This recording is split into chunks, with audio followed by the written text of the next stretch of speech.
Hi viewers, welcome to BS talk show. నేను మీ బుర్రా శ్రీనివాస్. కర్మ సిద్ధాంతం ప్రకారం ఎవరి కర్మకు వాళ్ళే బాధ్యులు, ఎవరి కర్మను వారే అనుభవించాలి. మరి ఈ జ్యోతిష్యులు మీ పాప పరిహారం చేస్తామంటూ పరిహారాలు ఎందుకు చేయిస్తున్నారు? దీనివల్ల నిజంగా మన పాప పరిహారం జరుగుతుందా? మన గత జన్మలో కానీ ప్రారబ్ధ కర్మలు కానీ ఈ కర్మలన్నీ నిజంగా తొలగిపోతాయా? తెలుసుకుందాం. వాళ్ళ సుప్రసిద్ధ జ్యోతిష్యులు, మనందరికీ ఎంతో ఇష్టలైన డాక్టర్ లక్ష్మీకాంత్ శర్మ గారు ఇవాళ మన స్టూడియోలో ఉన్నారు. వారు దత్తోపాసకులు, అలాగే నాగశాస్త్ర నిపుణులు. సో అందరికీ అత్యంత చిరపరిచితులు, వారి గురించి పరిచయం అక్కర్లేదు, అంతటి మహాద్భుతమైన జ్యోతిష్యులు. సో మరి వారిని అడిగి ఈ పరిహారాలు ఏంటి, ప్రాయశ్చిత్తాలు ఏంటి, నిజంగా పని చేస్తాయా లేదా తెలుసుకునే ప్రయత్నం చేద్దాం. గురుగారు నమస్కారం. ఓం గం గణపతయే నమః, తుం దుర్గాయై నమః, ద్రాం దత్తాత్రేయాయ నమః. శరబిందు సమాకారే పరబ్రహ్మస్వరూపిణి వాసరాపీఠనిలయే సరస్వతి నమోస్తుతే. ఓం నమో నారాయణాయ. చెప్పండి గురుగారు, ఎలా ఉన్నారు? శుభం. చాలా రోజుల తర్వాత మన ఇద్దరం కలుసుకున్నాం, చాలా సంతోషంగా ఉంది. అప్పట్లో కొన్ని ఇబ్బందులు వచ్చినప్పుడు ఎస్, మీరు మమ్మల్ని ఎంతో మా ఆవేదన అసలు నిజమేంటి అన్నది ప్రజలకు, భక్తులకు, వ్యూవర్స్కి అందరికీ తెలియజెప్పారు. మళ్ళీ ఇంతకాలానికి కుదిరింది. చాలా సంతోషం. అది మా అదృష్టంగా భావిస్తాం గురుగారు. నిజంగా మీరు నమ్మినా నమ్మకపోయినా మీరు మాకు అత్యంత ఇష్టలైన గురువులు.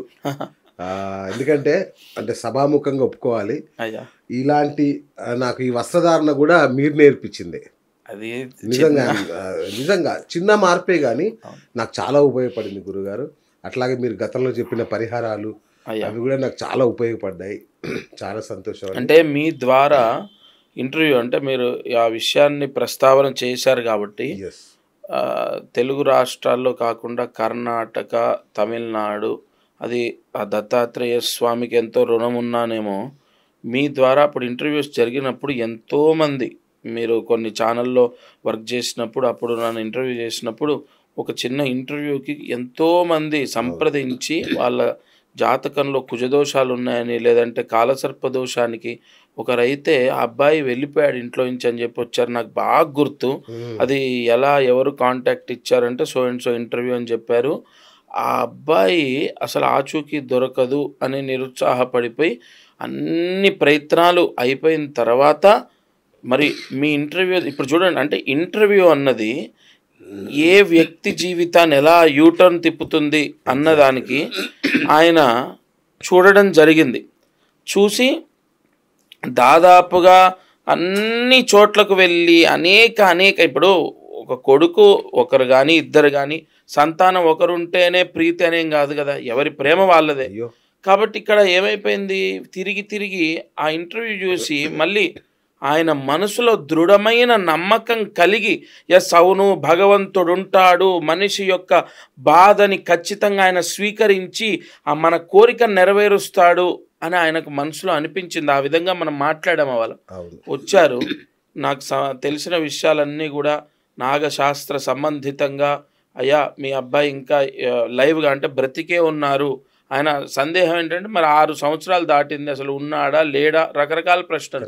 సో మీరున్న దానికి ఇగో ఈ దిక్కులో ఉన్నారు. ఆయన వెతికారు, యాడ్స్ వేయించారు. అయినప్పటికీ నన్ను కలిసిన తర్వాత కూడా ఒక 6 నెలలో 7 నెలలో ఏం ప్రయోజనం లేదు.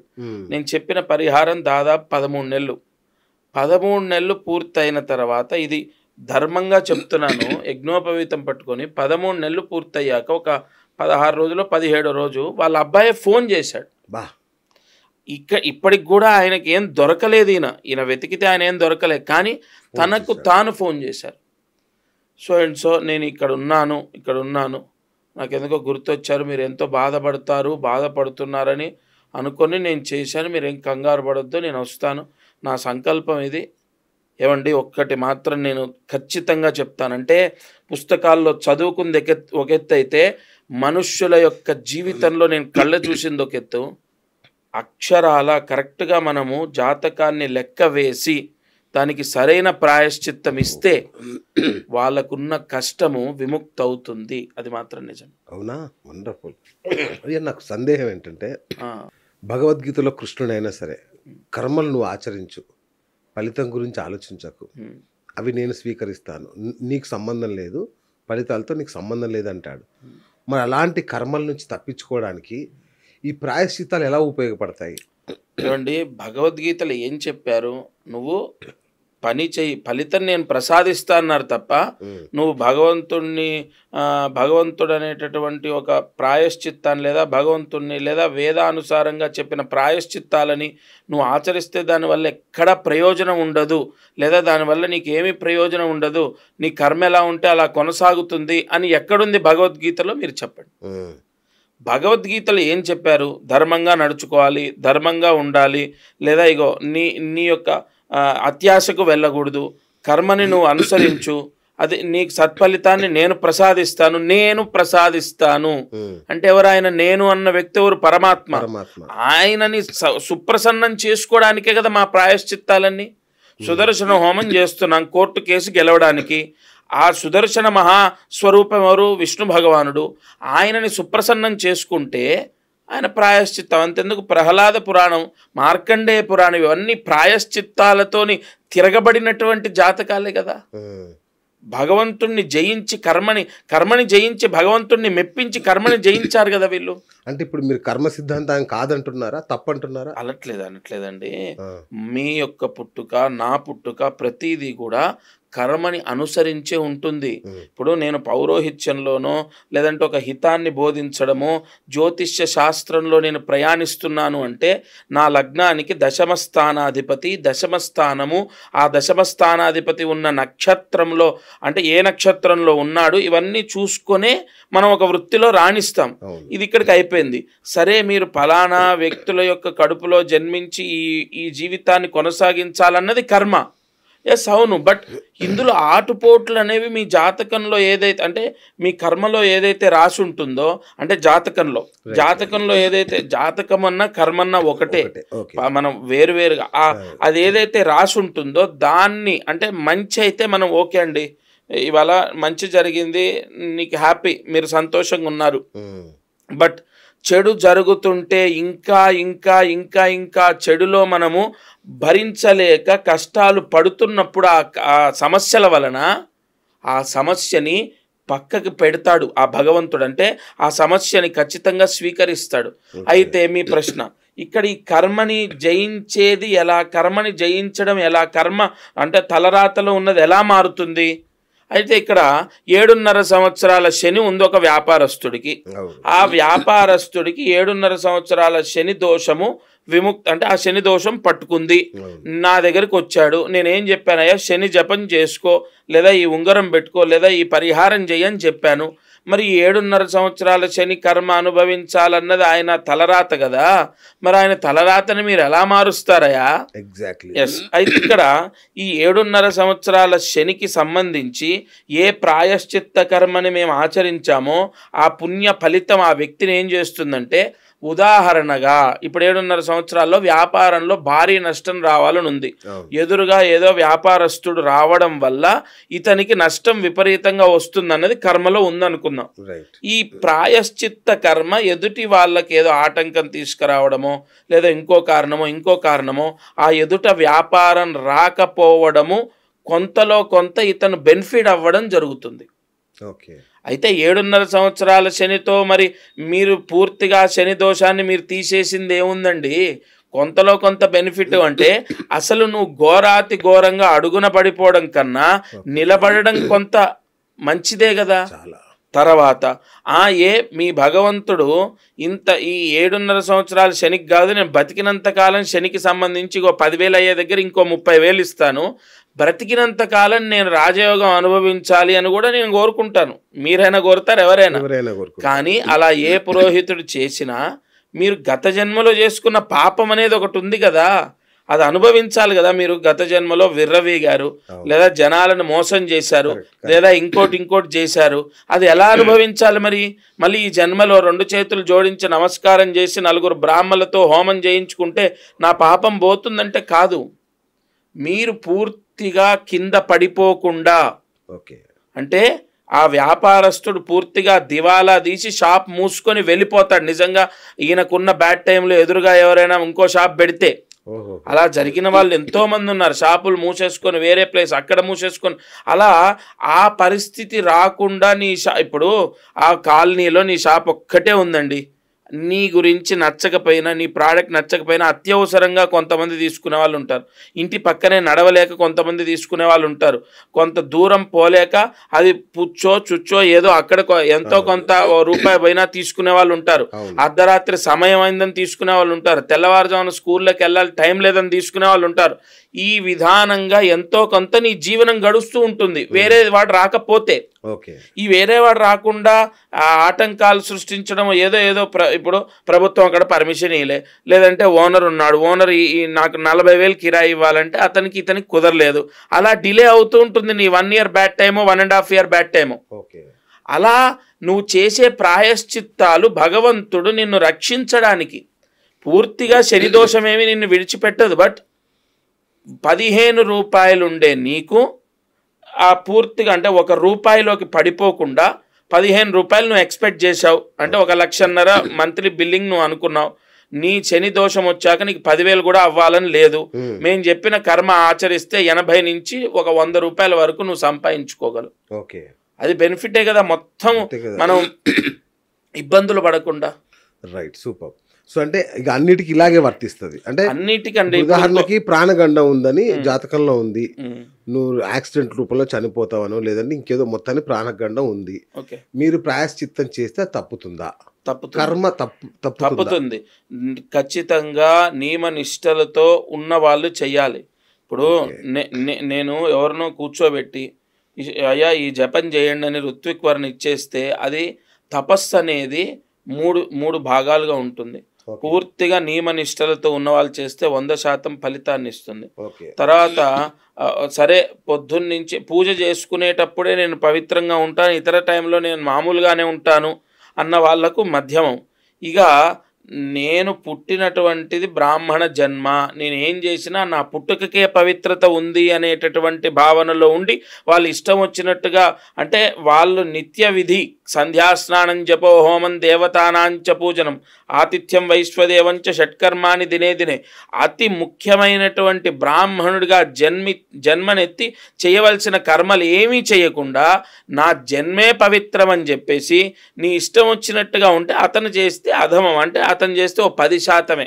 ఎందుకంటే పూర్వజన్మ పుణ్యం ఉంది కాబట్టి 10%. మరి నువ్వు ఇలా చూసుకోవాలి, 100% నియమనిష్టలతో శ్రద్ధతో ఎక్కడ పడితే అక్కడ ఏది పడితే అది తినకుండా పవిత్రంగా మడిగా ఉన్న వాళ్ళతో నువ్వు మహామృత్యుంజయ అపమృత్యుంజయ ఇలా రకరకాల మృత్యుంజయ మహామంత్ర మూలమంత్రాలతో ప్రాయశ్చిత్తాలు చేస్తే జరగవలసినటువంటి గండాన్ని తప్పించవచ్చు. తర్వాత ఏమండి వాడికి 30 ఏళ్ల ఆయుష్ ఉంది, మీరు చేస్తే వాడి ఆయుష్ ఏమైనా పెరుగుతుందా? 30 ఏళ్ల ఆయుష్ ఉంది ఎవరికో సో అండ్ సో, ఆయనకు మీరు చేయడం వల్ల ఏమైనా ఆయుష్ పెరుగుతుందో? ఒక నమ్మకం అండి. ఇప్పుడు మేము పెరుగుతుంది అనే చేస్తాం, అక్షంతలు వేసేటప్పుడు అర్ధాయుష్యుతో పోవుగాక అని ఏ నోరైనా పలుకుతుందా? ఎంతటి దుర్మార్గుడైనా, అంటే కనీసం జాలి లేని వ్యక్తి అయినా సరే ఆశీర్వదించేటప్పుడు అలా అనడు. కాబట్టి అర్ధాయుష్యుతో ఖచ్చితంగా నువ్వు వెళ్ళిపోవాలని ఆయన డిసైడ్ అయ్యారనుకోండి ఆ పరమాత్మ, నువ్వు ఎన్ని కర్మలు చేసినా అది ఆగదు. కానీ మరి నీ జపం నీ తపం ఎందుకయ్యా? బ్రతికినంత కాలం అంటే ఆ 30 ఏళ్ళు రాజయోగాన్ని అనుభవిస్తూ ఆ 30 ఏళ్ళు అంటే నిందలు లేకుండా అపనిందలు లేకుండా బ్రతికినంత కాలం ప్రశాంతంగా హాయిగా బ్రతకడం ఒక యోగం, అలా కాపాడుతుంది. తర్వాత వాహన గండంలో ప్రాణమే పోవడం కాకుండా చెయ్యో కాలో ఇరిగే అవకాశం ఉంటుంది. అలా ఇరిగితే జీవితాంతం మంచానబడి భార్య చేయక పిల్లలు చేయక అందరు అసహించుకుంటూ విసుక్కుంటూ ఇక నన్ను ఎప్పుడు తీసుకెళ్తావా శ్రీ వెంకటేశ్వర కలియుగ ప్రత్యక్ష దైవం అంటున్నారు, నన్ను ఎంత త్వరగా తీసుకెళ్తావు అదే నా కోరికని లేచినప్పటి నుంచి భగవంతుణ్ణి ప్రార్థిస్తూ నరకం అనుభవిస్తూ మంచాను ఉంటారు కదా, అలా జరగకుండా రక్షిస్తాడు. అరే ఫలానా వేద బ్రాహ్మణుడు అందులో అక్షరలక్ష తపోబలం ఉన్నటువంటి వ్యక్తి తపస్సు ధారబోశాడు, అది ఎందుకోసం అంటే ఫలానా సత్యనారాయణ పైడిపాళ్ల గోత్రము, ఈ వ్యక్తికి ఈ విధంగా ఈ ఇబ్బందులు రావద్దని అక్కడ మార్కేసేస్తాడు పరంజ్యోతి పరమాత్ముడు. అప్పుడు ఏమవుతుందంటే నీ ప్రాణం ఎంతకాలం ఉండాలో అంతకాలం సుఖంగా ఉంటావు, సునాయాసేన మరణాన్ని పొందుతావు.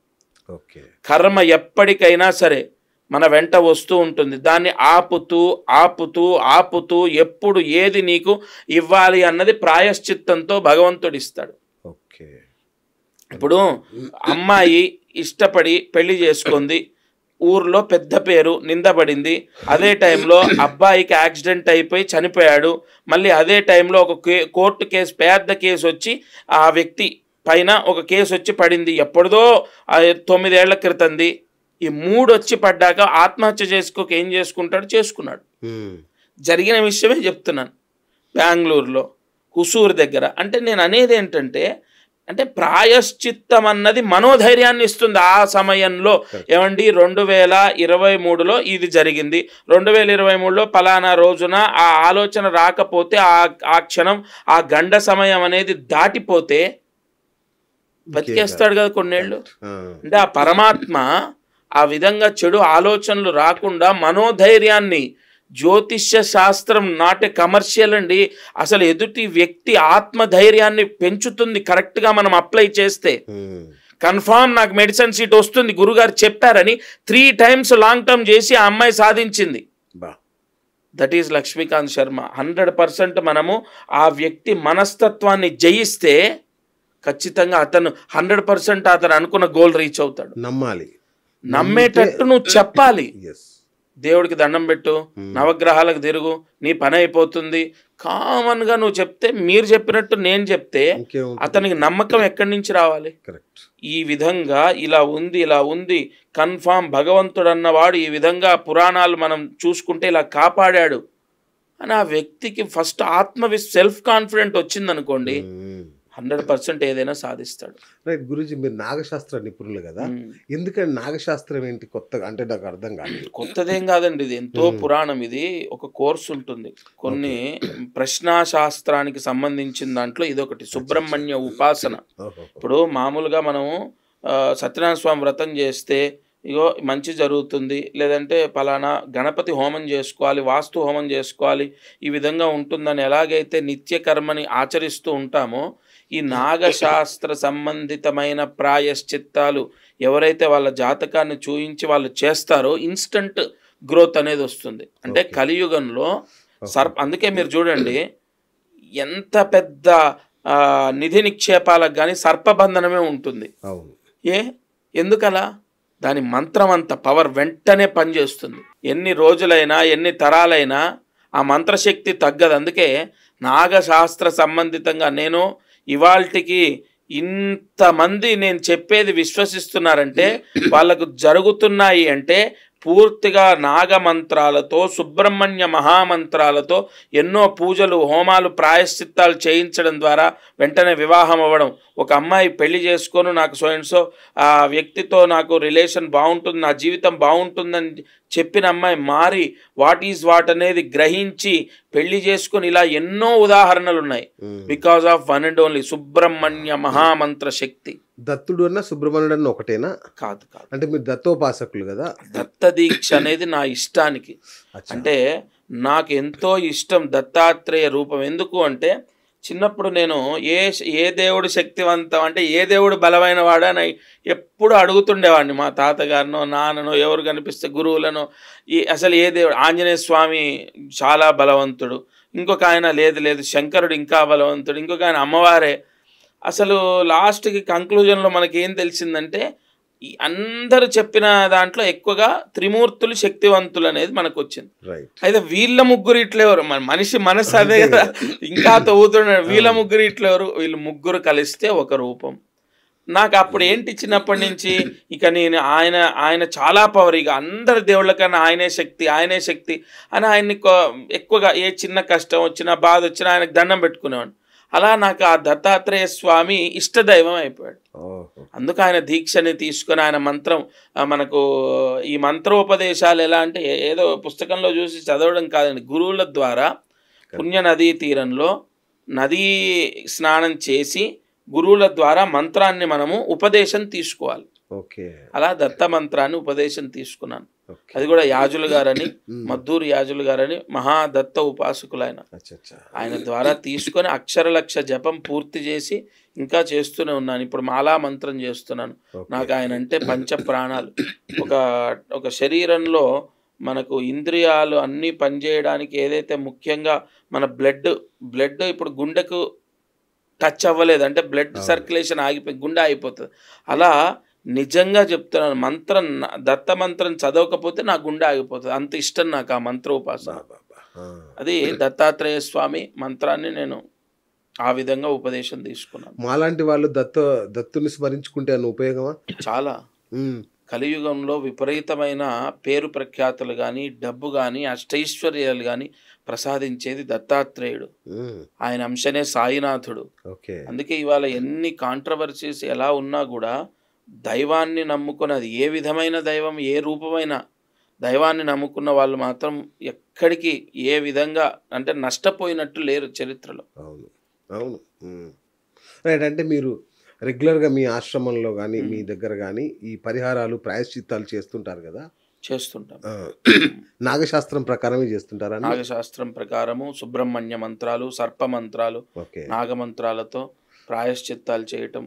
కొన్ని ఇప్పుడు ఒక చిన్న అంటే రీసెంట్గా చేసింది, ఒక అబ్బాయి మూర్ఖంగా చెప్పిన మాట వినట్లేదు, ఒక ఇద్దరు స్నేహితుల ద్వారా విపరీతంగా చెడిపోతున్నాడు. తల్లిదండ్రుల యొక్క ఆవేదన ఇది, వాళ్ళ సమస్య ఇది. నేనేం చేశానంటే మంత్రపూసలని మా దగ్గర ఉంటాయి. ఆ మంత్రపూసలని దాదాపుగా 108 రోజులు పూజలు, ఆ మంత్రపూసలకు పూజలు జరిగినటువంటి మంత్రపూసలు ఇచ్చి ఫలానా నక్షత్రంలో ఈ క్షేత్రంలో నిద్ర చేసి అవి తీసుకొని వెళ్ళండి, అక్కడ నిద్ర చేయండి. నిద్ర చేశాక అక్కడ స్వామి పాదాలకు తాకించి మీ ఇంట్లో బీరువాలో లేదంటే ఇంటి ద్వారానికి కట్టండి. దానికి ఉన్నటువంటి మంత్రశక్తి, మనము కరెక్ట్గా మాట్లాడుకుంటే ఒక దైవశక్తి, న్యాచురల్ పవర్ ఖచ్చితంగా ఒక ఇన్స్టెంట్ ద్వారా బాబును మారుస్తుంది. అక్కడ ఏం జరిగిందంటే ఇద్దరు ఒక వ్యక్తిని చెడగొడుతున్నారు. అక్కడ ఇట్లో ఒక వ్యక్తి విపరీతంగా అంటే లైక్ బండి మించి కింద పడి విపరీతంగా దెబ్బలు తాకించుకున్నాడు. ఈ సంథింగ్ ఏదో క్లాష్ జరిగింది ముగ్గురికి. వీళ్ళిద్దరు చెడగొట్టే ఇద్దరు ఒక సైడు, ఇతను ఒక సైడు. క్లాష్ జరిగి మొత్తం నింద ఇతని మీద వేశారు. ముగ్గురిని పిఎస్కి తీసుకెళ్లారు. ముగ్గురిని తీసుకెళ్ళి మొత్తం నింద ఇతని మీద వేస్తే వాళ్ళిద్దరిని విడిచిపెట్టి ఇతన్నే పనిష్మెంట్ చేస్తున్నారు కదా అక్కడ జరిగిన విచారణలో. అసలు విషయం ఏంటి అన్నది గ్రహించి తల్లిదండ్రులు, వాళ్ళ మేనమామ, కొంచెం ఆయన అడ్వకేట్గా ఉన్నారు, ఆయన సలహా తీసుకొని బయటికి తీసుకొచ్చారు. అంతా ఆయనకు మైండ్ వాష్ చేశారు. డిపార్ట్మెంట్ వాళ్ళు కూడా ఇది అని చెప్పారు. అంటే ఒక ఇన్సిడెంట్ జరిగిందా లేదా నేను ఇచ్చిన పరిహారం తర్వాత అప్పుడు ఏమైంది, మళ్ళీ లైఫ్లో వాళ్ళతో ఇతనైతే కలవడు. ఫస్ట్ పునాది ఇక్కడ నీకు మారడానికి ఇటువైపు అయితే తిరిగాడు, ఇక మారుతాడు, చెడు అలవాట్లు వదిలేస్తాడు. అతను వాళ్ళు రోజు ఫోన్ చేసి పిలిస్తేనే కదా ఇలా వెళ్తున్నాడు, చెడ్డగా ఏదో స్వీకరిస్తున్నాడు. అక్కడ మనసు మారడానికి ఇన్సిడెంట్లు ఎన్నో కారణాలు ఉంటాయి. ప్రాయశ్చిత్త కర్మ రీసెంట్గా మేము చేసింది నేను చెప్తున్నా. అంటే మీరు చేస్తారా అంటే అడుగుతున్నారు కాబట్టి 100% చేస్తాం. దానివల్ల ఎంతో మార్పు ఉంటుంది. ఒక పెళ్లి గురించి, పిల్లల చదువుల గురించి, లేదా నరదృష్టి, లేదా ధనయోగం, వ్యాపార యోగం, ఇలా ప్రతి విషయానికి నాగశాస్త్రంలో కొన్ని మహామంత్రాలు ఉన్నాయి. వాటిని అప్లై చేసి వాటి యొక్క ఛాయాశక్తి అంటే ఒక దైవశక్తి మనల్ని రక్షిస్తుంది. ప్రాయశ్చిత్తాలకి పరిహారాలకు తేడా ఏంటి గురువు? రెండు ఒకటే. ప్రాయశ్చిత్తము పరిహారము పదాలు వేరంతే. ప్రాయశ్చిత్తం అంటే సంస్కృతంలోంచి, పరిహారం అంటే తెలుగులోంచి, అంతే. రెండు ఒకటే. పరిహారం అంటే మన తెలుగు పదం, అది ప్రాయశ్చిత్తం అంటే సంస్కృత పదం. అంతే. రైట్ గురుగారు. ఇప్పుడు నాలాంటి పేదవాడు ఉంటాడు, మీలాంటి ధనవంతులు ఉంటారు అనుకుందాం, చాలా గొప్ప వాళ్ళు ఉంటారు. సో పరిహారాల్లో బాగా డబ్బు ఖర్చు అయ్యే పరిహారాలు ఉంటాయి, అత్యంత తక్కువలో అయిపోయే పరిహారాలు ఉంటాయి. సో చీప్గా చేసే పరిహారాల వల్ల ఉపయోగం ఉంటుందా? డబ్బున్న వాళ్ళకి దీనివల్ల ఉపయోగమా? ఏ డబ్బున్న వాళ్ళైనా ఎవరైనా వాళ్ళు మనస్సుతో అంటే ఫస్ట్ భగవంతుణ్ణి సేవించి మన కర్మని మనం జయించాలంటే ముందు వాళ్ళు కూడా చేయాలి. ఇప్పుడు నేను పలానా చోటికి వెళ్ళి నిద్ర చేసి రండి అన్నానే, నేను పూజ చేశా, నాకు ఇంత డబ్బులు కట్టండి, ఇది తీసుకొని ఇంట్లో పెట్టండి అనలేదే. వాళ్ళు కదిలారు, వాళ్ళు బయలుదేరారు, వాళ్ళు శ్రద్ధతో భక్తితో వాళ్ళు భార్యాభర్తలు చేశారు కదా అబ్బాయి మారాలని. కాబట్టి ఇక్కడ చీప్ అని ఖర్చు అయినవని అన్నీ చీపే. నేను చెప్పేవన్నీ కూడా ఆల్రెడీ ఎంతో ఆర్థిక ఇబ్బందుల్లో ఉన్న వాళ్ళకు మనం ఏదో ఇంకా విపరీతంగా ఒక 70,000 అవుతాయి, ₹1,00,000 అవుతాయి, ఇలాంటి పరిహారాలు అసలు ఉండవు. అండ్ ఇంకొకటి, అది మన ఇష్టానుసారంగా. ఇప్పుడు ఒక శ్రీమంతుడు ఉన్నాడు, మహానుభావుడు, ఆయన ఏం చేశాడు, ఆయనకి విపరీతంగా కలిసి వచ్చిందని 108 మంది బ్రాహ్మలతో గృహప్రవేశం చేశారు. అదే గృహప్రవేశం 15,000లో చేయొచ్చు, అదే గృహప్రవేశం 15 లక్షల్లో చేశారు ఆయన. కాబట్టి అది మన యొక్క స్థితిగతుల్ని బట్టి పరిహారానికి ఇంత రేటనో లేదంటే ఇంత కట్టాలనో, సుదర్శన హోమానికి ఇన్ని లక్షలు అవుతాయి లేదా ఇన్ని వేలు ఫిక్స్డ్ అమౌంట్ ఎక్కడ ఉండదండి. అసలు డబ్బుకి ప్రాయశ్చిత్తానికి లింకే లేదు. మేం బ్రతకడానికి, ఇప్పుడు మీరు బ్రతకడానికి రాళ్ళు మోస్తున్నారు అనుకుందాం, రాళ్ళు మోసినందుకు గాను మీ కష్టాన్ని మీ టైంని అక్కడ పెట్టినందుకు గాను మీరు ఒక 1,200 ఇవాళ కూలి లేదా ₹1,000. అలా మేం పూజ చేసినందుకు మా శ్రమ, మా అరుపు, మా కష్టం మేము అక్కడ కేటాయించినందుకు గాను మేము 2,000 తీసుకుంటున్నాం. అంతే తప్ప విపరీతమైన కాస్ట్లీ పూజలు అనేవి నేను చెప్పను. అసలు నాకు అవి చేయడం కూడా రాదు. రైట్ గురుగారు, మీరు మాత్రం అట్లా తక్కువలో చేస్తున్నారు, సంతోషం. కానీ ఈ మధ్య కాలంలో ఈ పరిహారాల పేరుతో నిజంగా పరిహాసాలే జరుగుతున్నాయి బయట. విచిత్రమైన పరిహారాలని లక్షలు ఒక జ్యోతిష్యులు అయితే 10 లక్షలు 20 లక్షలు ఇట్లా తీసుకుంటున్న పరిస్థితి చూసాం మనం. నిజంగా అంత అవుతుందా? మీరు ఇస్తేనే కదా వాళ్ళు తీసుకుంటున్నారు. అంటే మీరు చెప్తేనే కదా మేము ఇస్తాం. డాక్టర్ దగ్గర హాస్పిటల్కి వెళ్తాం, అలాగానే మనం అంటాం, అయ్యా ఏమన్నా కానీ నీ కష్టం నుంచి గట్టెక్కించండి అనగానే మీరు ఎలా బిల్లు వేసినా కట్టేస్తాం కదా. అట్లాగే మీరు కూడా అంతే, అయ్యా ఈ పూజకి ఇంత అవుతుంది అన్నప్పుడు, లేదయ్యా ₹10 చేయమని మేము అడగలేంగా. ఎందుకు అడగకూడదండి? అవుతుందా అని అడగడంలో తప్పేముంది? ఇంకొకటి, ఏ పూజ అయినా అసలు ₹10,00,000 పూజలు అనేది అది అసంభవం. ఒక సంవత్సరం మొత్తం చేస్తే అవుతుందేమో. అలా అసలు అంత స్థాయిలో చిన్న అలాంటివి కూడా పూజలే కాదనట్లే. ఒక సంవత్సరం చేసి ఉంటారు, 3 నెలలు చేసి ఉంటారు, 8 నెలలు చేసి ఉంటారేమో. అలా చేస్తే వర్త్. ఒక రోజుకు 10 లక్షలు అంటే అది వర్త్ కాదు. అయితే ఇంకొకటి, అసలు అంత సంవత్సరం పాటు పూజలు చేయాల్సిన అవసరం లేదు. చిన్న రెమెడీస్ ఉన్నాయి, సూక్ష్మంలో మోక్షాన్ని ప్రసాదించే రెమెడీస్ ఉన్నాయి. కాబట్టి ఇప్పుడు 10 లక్షలు అవుతుందా అంటే దానికి నేను సమాధానం ఇవ్వలేను. ఎందుకంటే ఎగ్జాక్ట్గా అసలు ఎవరు ఎక్కడ ఏ విధంగా ఎందుకు తీసుకున్నారు, ఎంతమంది బ్రాహ్మలను పెట్టారు. ఇప్పుడు కొన్ని పరిహారాల్లో సువర్ణ దానం చేయిస్తారు, ఇవాళ తులం బంగారం ₹1,00,000.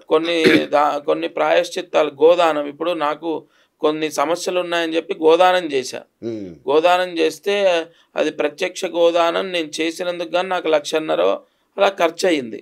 అలా ఇప్పుడు కంపల్సరీగా వాళ్ళు మీరు అన్నట్టు 10 లక్షలు 20 లక్షలు తీసుకున్న వాళ్ళు అక్కడ ఏం అప్లై చేశారు, ఎన్ని రోజులు చేశారు, వాళ్ళు ఏమేమి దానాలు చేయించారన్నది నాకు తెలియదు. కాబట్టి నేను ఫైనల్గా ఇది అడిగింది ఏంటంటే, నిజంగా పరిహారాలకు అంత ఖర్చు అవుతుంది? అదే చెప్తున్నా, అవుతుంది. ఏ విధంగా అంటే ఇలా చేస్తే, ఇప్పుడు కేసీఆర్ గారు యాగం చేశారు, కొన్ని కోట్ల రూపాయలు ఖర్చు అయింది, 5,000 మంది బ్రాహ్మలను పెట్టి చేశారు. కాబట్టి ఆ చేసే విధానాన్ని బట్టి నేను అన్నాను ఇందాక, 108 మందితో గృహప్రవేశం చేశారు, 15 లక్షలు దక్షిణలే అయ్యాయి. అంటే ఒక మనిషికి 5,000 స్వయం చాట్ల 5-6 లక్షలు, లేకుంటే మొత్తం ఖర్చు సామాగ్రి అన్ని. ఒక ఆయన ఏం చేశారంటే ఆ 11 హోమగుండాలు కట్టి హోమాలు చేయించారు. అంటే ఇక్కడ నా ప్రశ్న అదే గురుగారు, అలా చేస్తే ఫలితం వస్తుందా? నాలాగా నవగ్రహాల చుట్టూ తిరిగేసి, లేదంటే అయ్యగారికి కొంచెం బట్టలు లేదంటే ఆయిల్ దానం చేస్తే ఒక పూజారికి నాకు ఫలితం వస్తుందా, వాళ్ళకు ఫలితం వస్తుందా? ఇద్దరికీ వస్తుంది. ఎందుకంటే కలియుగంలో దానం చేత అపర కుబేర్లు అవుతారు. ఇవాళ చాలా మంది ప్రశ్న ఏంటంటే, ముఖేష్ అంబానీ ఒక్క పూజ కూడా చేయడు, 2 చేతులేసి నమస్కారం చేస్తాడు. ఒక వజ్రాల కిరీటం వెంకటేశ్వర స్వామికి ఇస్తాడు. ఆయన ఏమైనా చార్ధామ్ యాత్రలు తిరిగాడా, లేదంటే ముఖేష్ అంబానీ అరుణాచలంలో గిరి ప్రదక్షిణ చేశాడా, ఇలా రకరకాలు ఏం చేశాడని ఆయనకు అపర కుబేరుడు అయ్యాడంటే దానం చేస్తున్నాడు. కలియుగంలో ఒక మహా అద్భుతమైన సీక్రెట్ ఏంటో తెలుసా? కలియుగంలో దాన రూపేణ కోట్లు వస్తాయి. దానం ఎంత చేస్తే అంత, అది కన్ఫామ్. అయితే ఇక్కడ ఏంటంటే మనము దానం చేయటం మీ స్తోమతను బట్టి చేయాలి.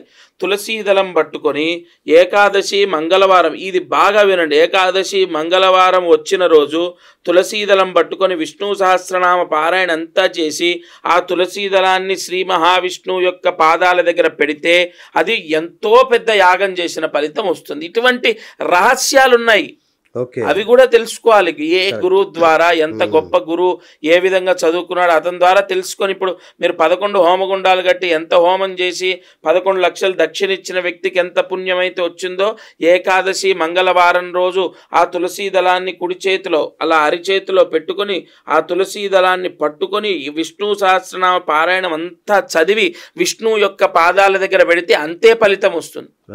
మనం ఎక్కడ చేస్తున్నాం? ఇప్పుడు మూడు వారాలు కంటిన్యూగా నువ్వు ఈ పరిహారం చేయయా అని చెప్తే 4 రోజులు చేస్తాం. 5వ రోజు వర్షం పడిందనో, ఇంకొకటి 6వ రోజు కడుపులు నొప్పి వచ్చిందనో, 7వ రోజు ఇంకోటనో. ఐసీయూలో 11 రోజులు ఉండాలంటే 11 రోజులు నీ ప్రాణానికి ఏమైనా జరుగుతుందని భయంతో ఉంటున్నావు. మరి పరిహారానికి నీకు ఆ భయం లేదు. ఎవరు అడుగుతారు, ఎవరు కొడతారు, చెప్పిన బ్రాహ్మడు అడుగుతాడా, ఎవరు అడగరని నీకు ఆ భయం లేదు. కానీ కన్ఫామ్గా మీరు అడిగినట్టు ఒక వస్త్రదానం చేసి 11 ప్రదక్షిణాలు చేసి బ్రాహ్మడి పాదాలకు నమస్కరించి నీవే దిక్కు, నా కొడుకు 10th పాస్ అవ్వాలని నువ్వు మనస్ఫూర్తిగా అడిగితే ఆ ఫలితం వస్తుంది. కానీ ఇక్కడ రహస్యం ఏంటంటే ఏ టైంలో ఏ నక్షత్రంలో వస్త్రదానం చేయాలన్నది రహస్యం.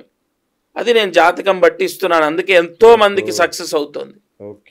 ఫలానా 10th పాస్ అవ్వడానికి అబ్బాయి నక్షత్రం కృత్తికా నక్షత్రం, అబ్బాయి నక్షత్రానికి 4వ తార ఉన్నటువంటి కృత్తిక, రోహిణి, మృగశిర, ఆరుద్ర అంటే ఆరుద్ర నక్షత్రంలో దగ్గరలో ఉన్నటువంటి దేవాలయంలో పసుపు రంగు వస్త్రదానం చేసి 16 ప్రదక్షిణాలు చేయాలి అని చెప్పాను వాళ్ళ తల్లిదండ్రులు. అలాంటి విషయం ఎవరు చెప్పాలి? గురువులే చెప్పాలి. ఈ ఛానల్ ద్వారానో ఏదైనా సంథింగ్ మనం తప్పకుండా మంచి విషయాన్ని తెలియపరచాలి. ఇప్పుడు చూడండి ఇందులో ఎంత రహస్యం ఉందో. ఒకటి మనం చెప్పుకున్నాం ఏకాదశి మంగళవారం కాంబినేషన్, ఇక్కడ మీరు ఇది వినాలి, కాంబినేషన్స్ వెరీ ఇంపార్టెంట్. ఇంకోటి ఏం చెప్పాం, ఆ ఎవరైతే చదువుకుంటున్నారో వారికి 4వ తారలో ఉన్నటువంటి నక్షత్రంలో వస్త్రదానం, అది 16 ప్రదక్షిణాలు.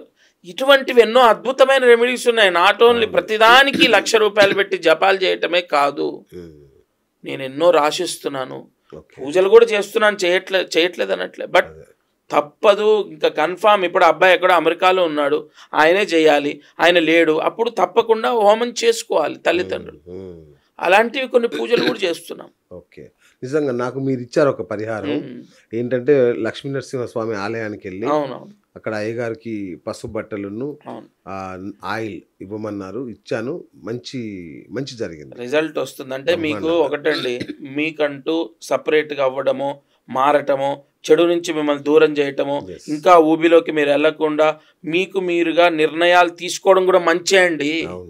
మీకు మంచి అంటే కోట్ల రూపాయలు రావటం కాదు, మీ జీవితాన్ని ఇంకొక యూటర్న్ తీసుకొని మీరు నిర్ణయం తీసుకొని ఈ విధంగా నడవాలంటే మంచే. అలా మీకు జరిగిందనే నేను అనుకుంటున్నాను. జరిగింది చాలా సంతోషంగా ఉన్నాను కూడా, చాలా సంతోషం. సో గురుగారు, నాకు తెలియకుండా ఒకవేళ మీరు ఇచ్చిన పరిహారాన్ని తప్పు అంటే A+B² కాకుండా ఇంకేదో చేశాను అనుకోండి, ఆ తప్పుడు పరిహారంతో ఏంటి సమస్య ఏమైనా అవుతుందా? సమస్య ఏమవుతుంది అంటే కోపం వస్తుంది, గొడవలు అవుతాయి. ఎప్పుడైనా ఏ పరిహారమైనా, ఉదాహరణగా నేను ఒక యంత్రం అనిగా చాలామందికి ఒక ప్రశ్న ఏంటంటే, యంత్రాలు ఇస్తే ఇంట్లో పెట్టుకోవచ్చా, మేము నాన్ వెజ్ తింటాం, లేదంటే భార్యాభర్తల సంగమం జరుగుతుంటుంది, లేదంటే ఇంట్లో ఇష్టం వచ్చినట్టుగా అంటూ ముట్టు మైల కలుపుతుంటాం, ఈ యంత్రాలు పెట్టుకోవచ్చా, లేదా ఇంకోటి. ఏ పరిహారమైనా దేవుడి గదిలో ఉంటే దోషం లేదు. నువ్వు అక్కడికి ఎప్పుడు వెళ్తావు? మళ్ళీ శుచిగా శుభ్రంగా ఉన్నప్పుడు, స్నానాలు చేసినప్పుడు వెళ్తావు, దోషం లేదు. అండ్ ఇంకొకటి, కొన్ని రెమెడీస్, ఇప్పుడు ఒంటి పైన దేవుడు బిల్ల వేసుకుంటాడు, ఒంటిపైన దేవుడి బిల్ల వేసుకున్నాడండి. ఏది ఆంజనేయ స్వామిది అనుకుందాం ఇష్టమని, లేదా వెంకటేశ్వర స్వామిది, లేదంటే లక్ష్మీనరసింహ స్వామి వేసుకొని ఒక అమ్మాయి అక్కడ కనపడుతోని టీ తాగుతున్నాడు. ఆ అమ్మాయిని కామవాంఛతో చూశాడు. ఆ అమ్మాయి మీద పక్కనున్న వాడితో ఇంకో కామెంట్ వేశాడు. 100% దాని ప్రభావం నువ్వు అనుభవించవలసిందే. ఎలా అనుభవించాలంటే ఈ కలియుగంలో కలిమాయ చేత మనము ఇంద్రియ నిగ్రహాన్ని కోల్పోయి, ఇప్పుడు మాట డ్రైవింగ్ చేస్తున్నారు, ఎవరో సడన్గా అడ్డొస్తే వాళ్ళ అమ్మని తిడతాం మనం. అంటే మనము అంటే నేను కాదు, అందరూ తిడుతుంటారు. మీరని కూడా నేను అనను, కానీ ఎవరో తిడుతుంటారు. అది వస్తుంది. అది ఇవన్నీ కూడా ఇంద్రియ నిగ్రహం లేక కలి మాయ చేత. అప్పుడు అసలు ఆ సడన్గా అడ్డొచ్చిన వాడు ఏ కష్టం ఉందో, దాని ముందు వాళ్ళ ఇంట్లో ఏదైనా భార్యతో గొడవ అయిందో, గొడవ ఆ ఆలోచనతో ఇక్కడికి వచ్చాడేమో, లేదా వాళ్ళ అమ్మాయి ఫోన్లు ఎత్తకపోతే, కంటిన్యూ కాలేజీకి వెళ్ళిన అమ్మాయి ఫోన్ ఎత్తకపోతే టెన్షన్ పడుతూ డ్రైవ్ చేస్తున్నాడేమో, ఇంత ఆలోచించాం మనం. ఫస్ట్ సడన్గా ఒక మాట అనేస్తాం. అలాంటివన్నీ దోషాలు. అవి ఎక్కడ మీకు అప్లై అవుతాయంటే ఇంట్లో గొడవలు పెడతాయి. అవన్నీ ఇంట్లో భార్యతోనో, తల్లిదండ్రులతోనో, పిల్లలతోనో మనస్పర్ధలు వస్తూ ఉంటాయి. ఇంట్లో చికాకులకు కారణం స్వయంకృత దోషాలు, స్వయంకృత అపరాధాలు. అలా. ఓకే, రైట్ గురుగారు. చాలా మందికి ఉండే పెద్ద సమస్య ఏంటంటే, సరే పరిహారాలు చేస్తాము, దీని ప్రభావం ఎంతకాలం ఉంటుంది, ఫలితం ఎప్పుడు వస్తుంది? ఇందాక అడిగింది మీరు ఈ పరిహారాలు, మనం అదైతే క్లారిటీ వచ్చేసి ఒంటి పైన ఉంటే చెప్పాను కదా, వాటి వల్ల పెద్ద ప్రమాదం ఏం లేదు, కోపం ఎక్కువ వస్తూ ఉంటుంది. తర్వాత ఏదైనా పవిత్రమైనది పూజా గదిలో ఉంచండి, అక్కడ క్లారిటీ. ఇప్పుడు మీరు అడిగింది ఏంటి ఒక్కసారి? నేను కనుక పరిహారం చేసుకుంటాను, రైట్, మీరు చెప్పినట్టు చేసుకుంటాను, ఓకే, అది ఎంత కాలానికి ఫలిస్తుంది, దాని ప్రభావం ఎంత కాలం ఉంటుంది? ఏ ప్రాయశ్చిత్తమైన 93 రోజుల్లో యాక్టివేట్ అవుతుంది. 93 రోజుల్లో, 93 రోజుల తర్వాతనా 93 రోజుల లోపలనా? ఇంకా మీకు ఫస్ట్ స్టార్టింగ్ అమావాస్య అంటే 30 రోజుల్లో మీకు స్టార్ట్ అవుతుంది. 30 రోజుల్లో స్టార్ట్ అయ్యి 3 అమావాస్యలు దాటాకంటే 93 రోజుల తర్వాత ఫుల్ ఫ్లెడ్జ్డ్గా మీకు అది ఫలితాన్ని ఇస్తుంది. తర్వాత ఎంతకాలం ఉంటుంది దాని పవర్? ఏ పరిహారమైనా 3 సంవత్సరాలు ఉంటుంది. అది అంటే ఏ మంత్రశక్తి అయినా, అంటే నవేడేస్ మనకున్న ఏకాగ్రతని దృష్టిలో పెట్టుకొని చెప్తున్నాను. అంటే మనకు కాదు, మాకు పురోహితులకున్న ఏకాగ్రతని బట్టి వాళ్ళ తపోశక్తి 3 సంవత్సరాలు దాని పవర్ అనేది ఖచ్చితంగా ఉంటుంది. మళ్ళీ మనం శుభ్రం, ఎట్లాగైతే ఒక వస్తువు పైన బూజు ఉంటే శుభ్రపరుచుకుంటామో అలా మళ్ళీ దానికి మంత్ర తపస్సు ధారబోయాలి. 3 సంవత్సరాలు ఉంటుంది దాని పవర్. ఓకే, రైట్ గురుగారు. చాలా మంది యూట్యూబ్లలో పరిష్కారాలు చెప్పేస్తున్నారు, పరిహారాలు, ప్రాయశ్చిత్తాలు, పరిహారాలు యూట్యూబ్లో చెప్పేస్తున్నారు, మన వాళ్ళు పోలోమని చేసేస్తున్నారు. ఓకే, అంటే దీనికి ఏమన్నా మీరు అడగండి, దీనికి ఏమన్నా మంచి రోజు, శుచి, శుభ్రత, లేదా దీనికి ఏమన్నా విధి విధానాలు ఏమైనా ఉంటాయా? చెప్తాను. అయితే మీరు యూట్యూబ్ అనగానే ఒక విషయం గుర్తొచ్చింది. ఆయన ఒక పరిహారం చెప్పారు, వాళ్ళ ఛానల్లో ఆయన పెట్టుకున్నారు.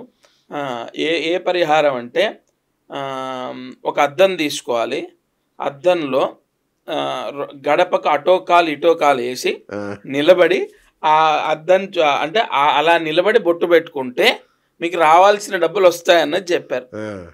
ఎంత అంటే చాలా మందికి అట్రాక్షన్గా ఉంటుంది, కానీ ఇది గడపకు అటో కాలేసి ఇటో కాలేసి మీకు ఉన్నటువంటి వృషణాలు గడప పైన ఉండడం వల్ల అది ఒక మహాపాపం. అలా నిలబడి నువ్వు బొట్టు పెట్టుకోవడం, ఇవి ఎలా అయిపోతాయంటే లైక్ ఒక బాటిల్లో పలానాది వేసి రకరకాలు విన్నాను. వాటి వల్ల వచ్చే మంచి కన్నా చెడు ఎక్కువ. మంచం కోళ్ళు ఉంటాయి కదా, దాని చుట్టూ నిమ్మకాయలు పెట్టాలంట, 4కి 4 నిమ్మకాయలు, పసుపు అవన్నీ వేసి పెట్టుకుంటే డబ్బు వస్తుందంట. ఏమండి, ఒకటే, నేను గొప్పవాడిని, నేనే మంచివాడిని, నన్ను నమ్మండి నేను చెప్పట్లేదు. మీరు గ్రహించుకొని, మీరు ఫిల్టర్ చేసుకొని, మీరు ఎవరి గురువు ఆధ్వర్యంలో మనం ప్రయాణిస్తే మంచిది అని మనం నిర్ణయించుకోవాలి.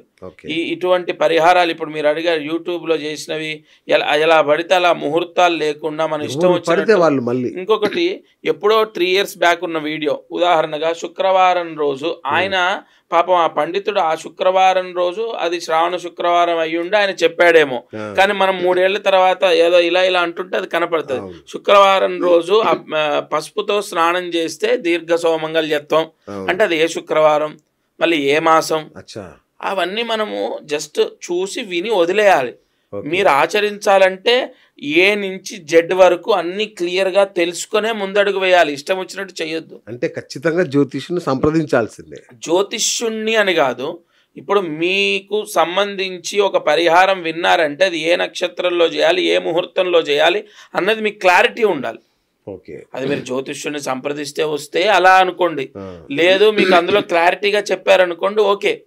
నాకు తెలిసి గురుగారు, గురువు ముఖతః వినకుండా గురువు చెప్పినట్టు ఆచరించకుండా ఉంటే ఖచ్చితంగా దోషాలు దొర్లుతాయి, ఖచ్చితంగా ఏదో తప్పు జరిగే అవకాశం అయితే ఉంటుందండి కదా.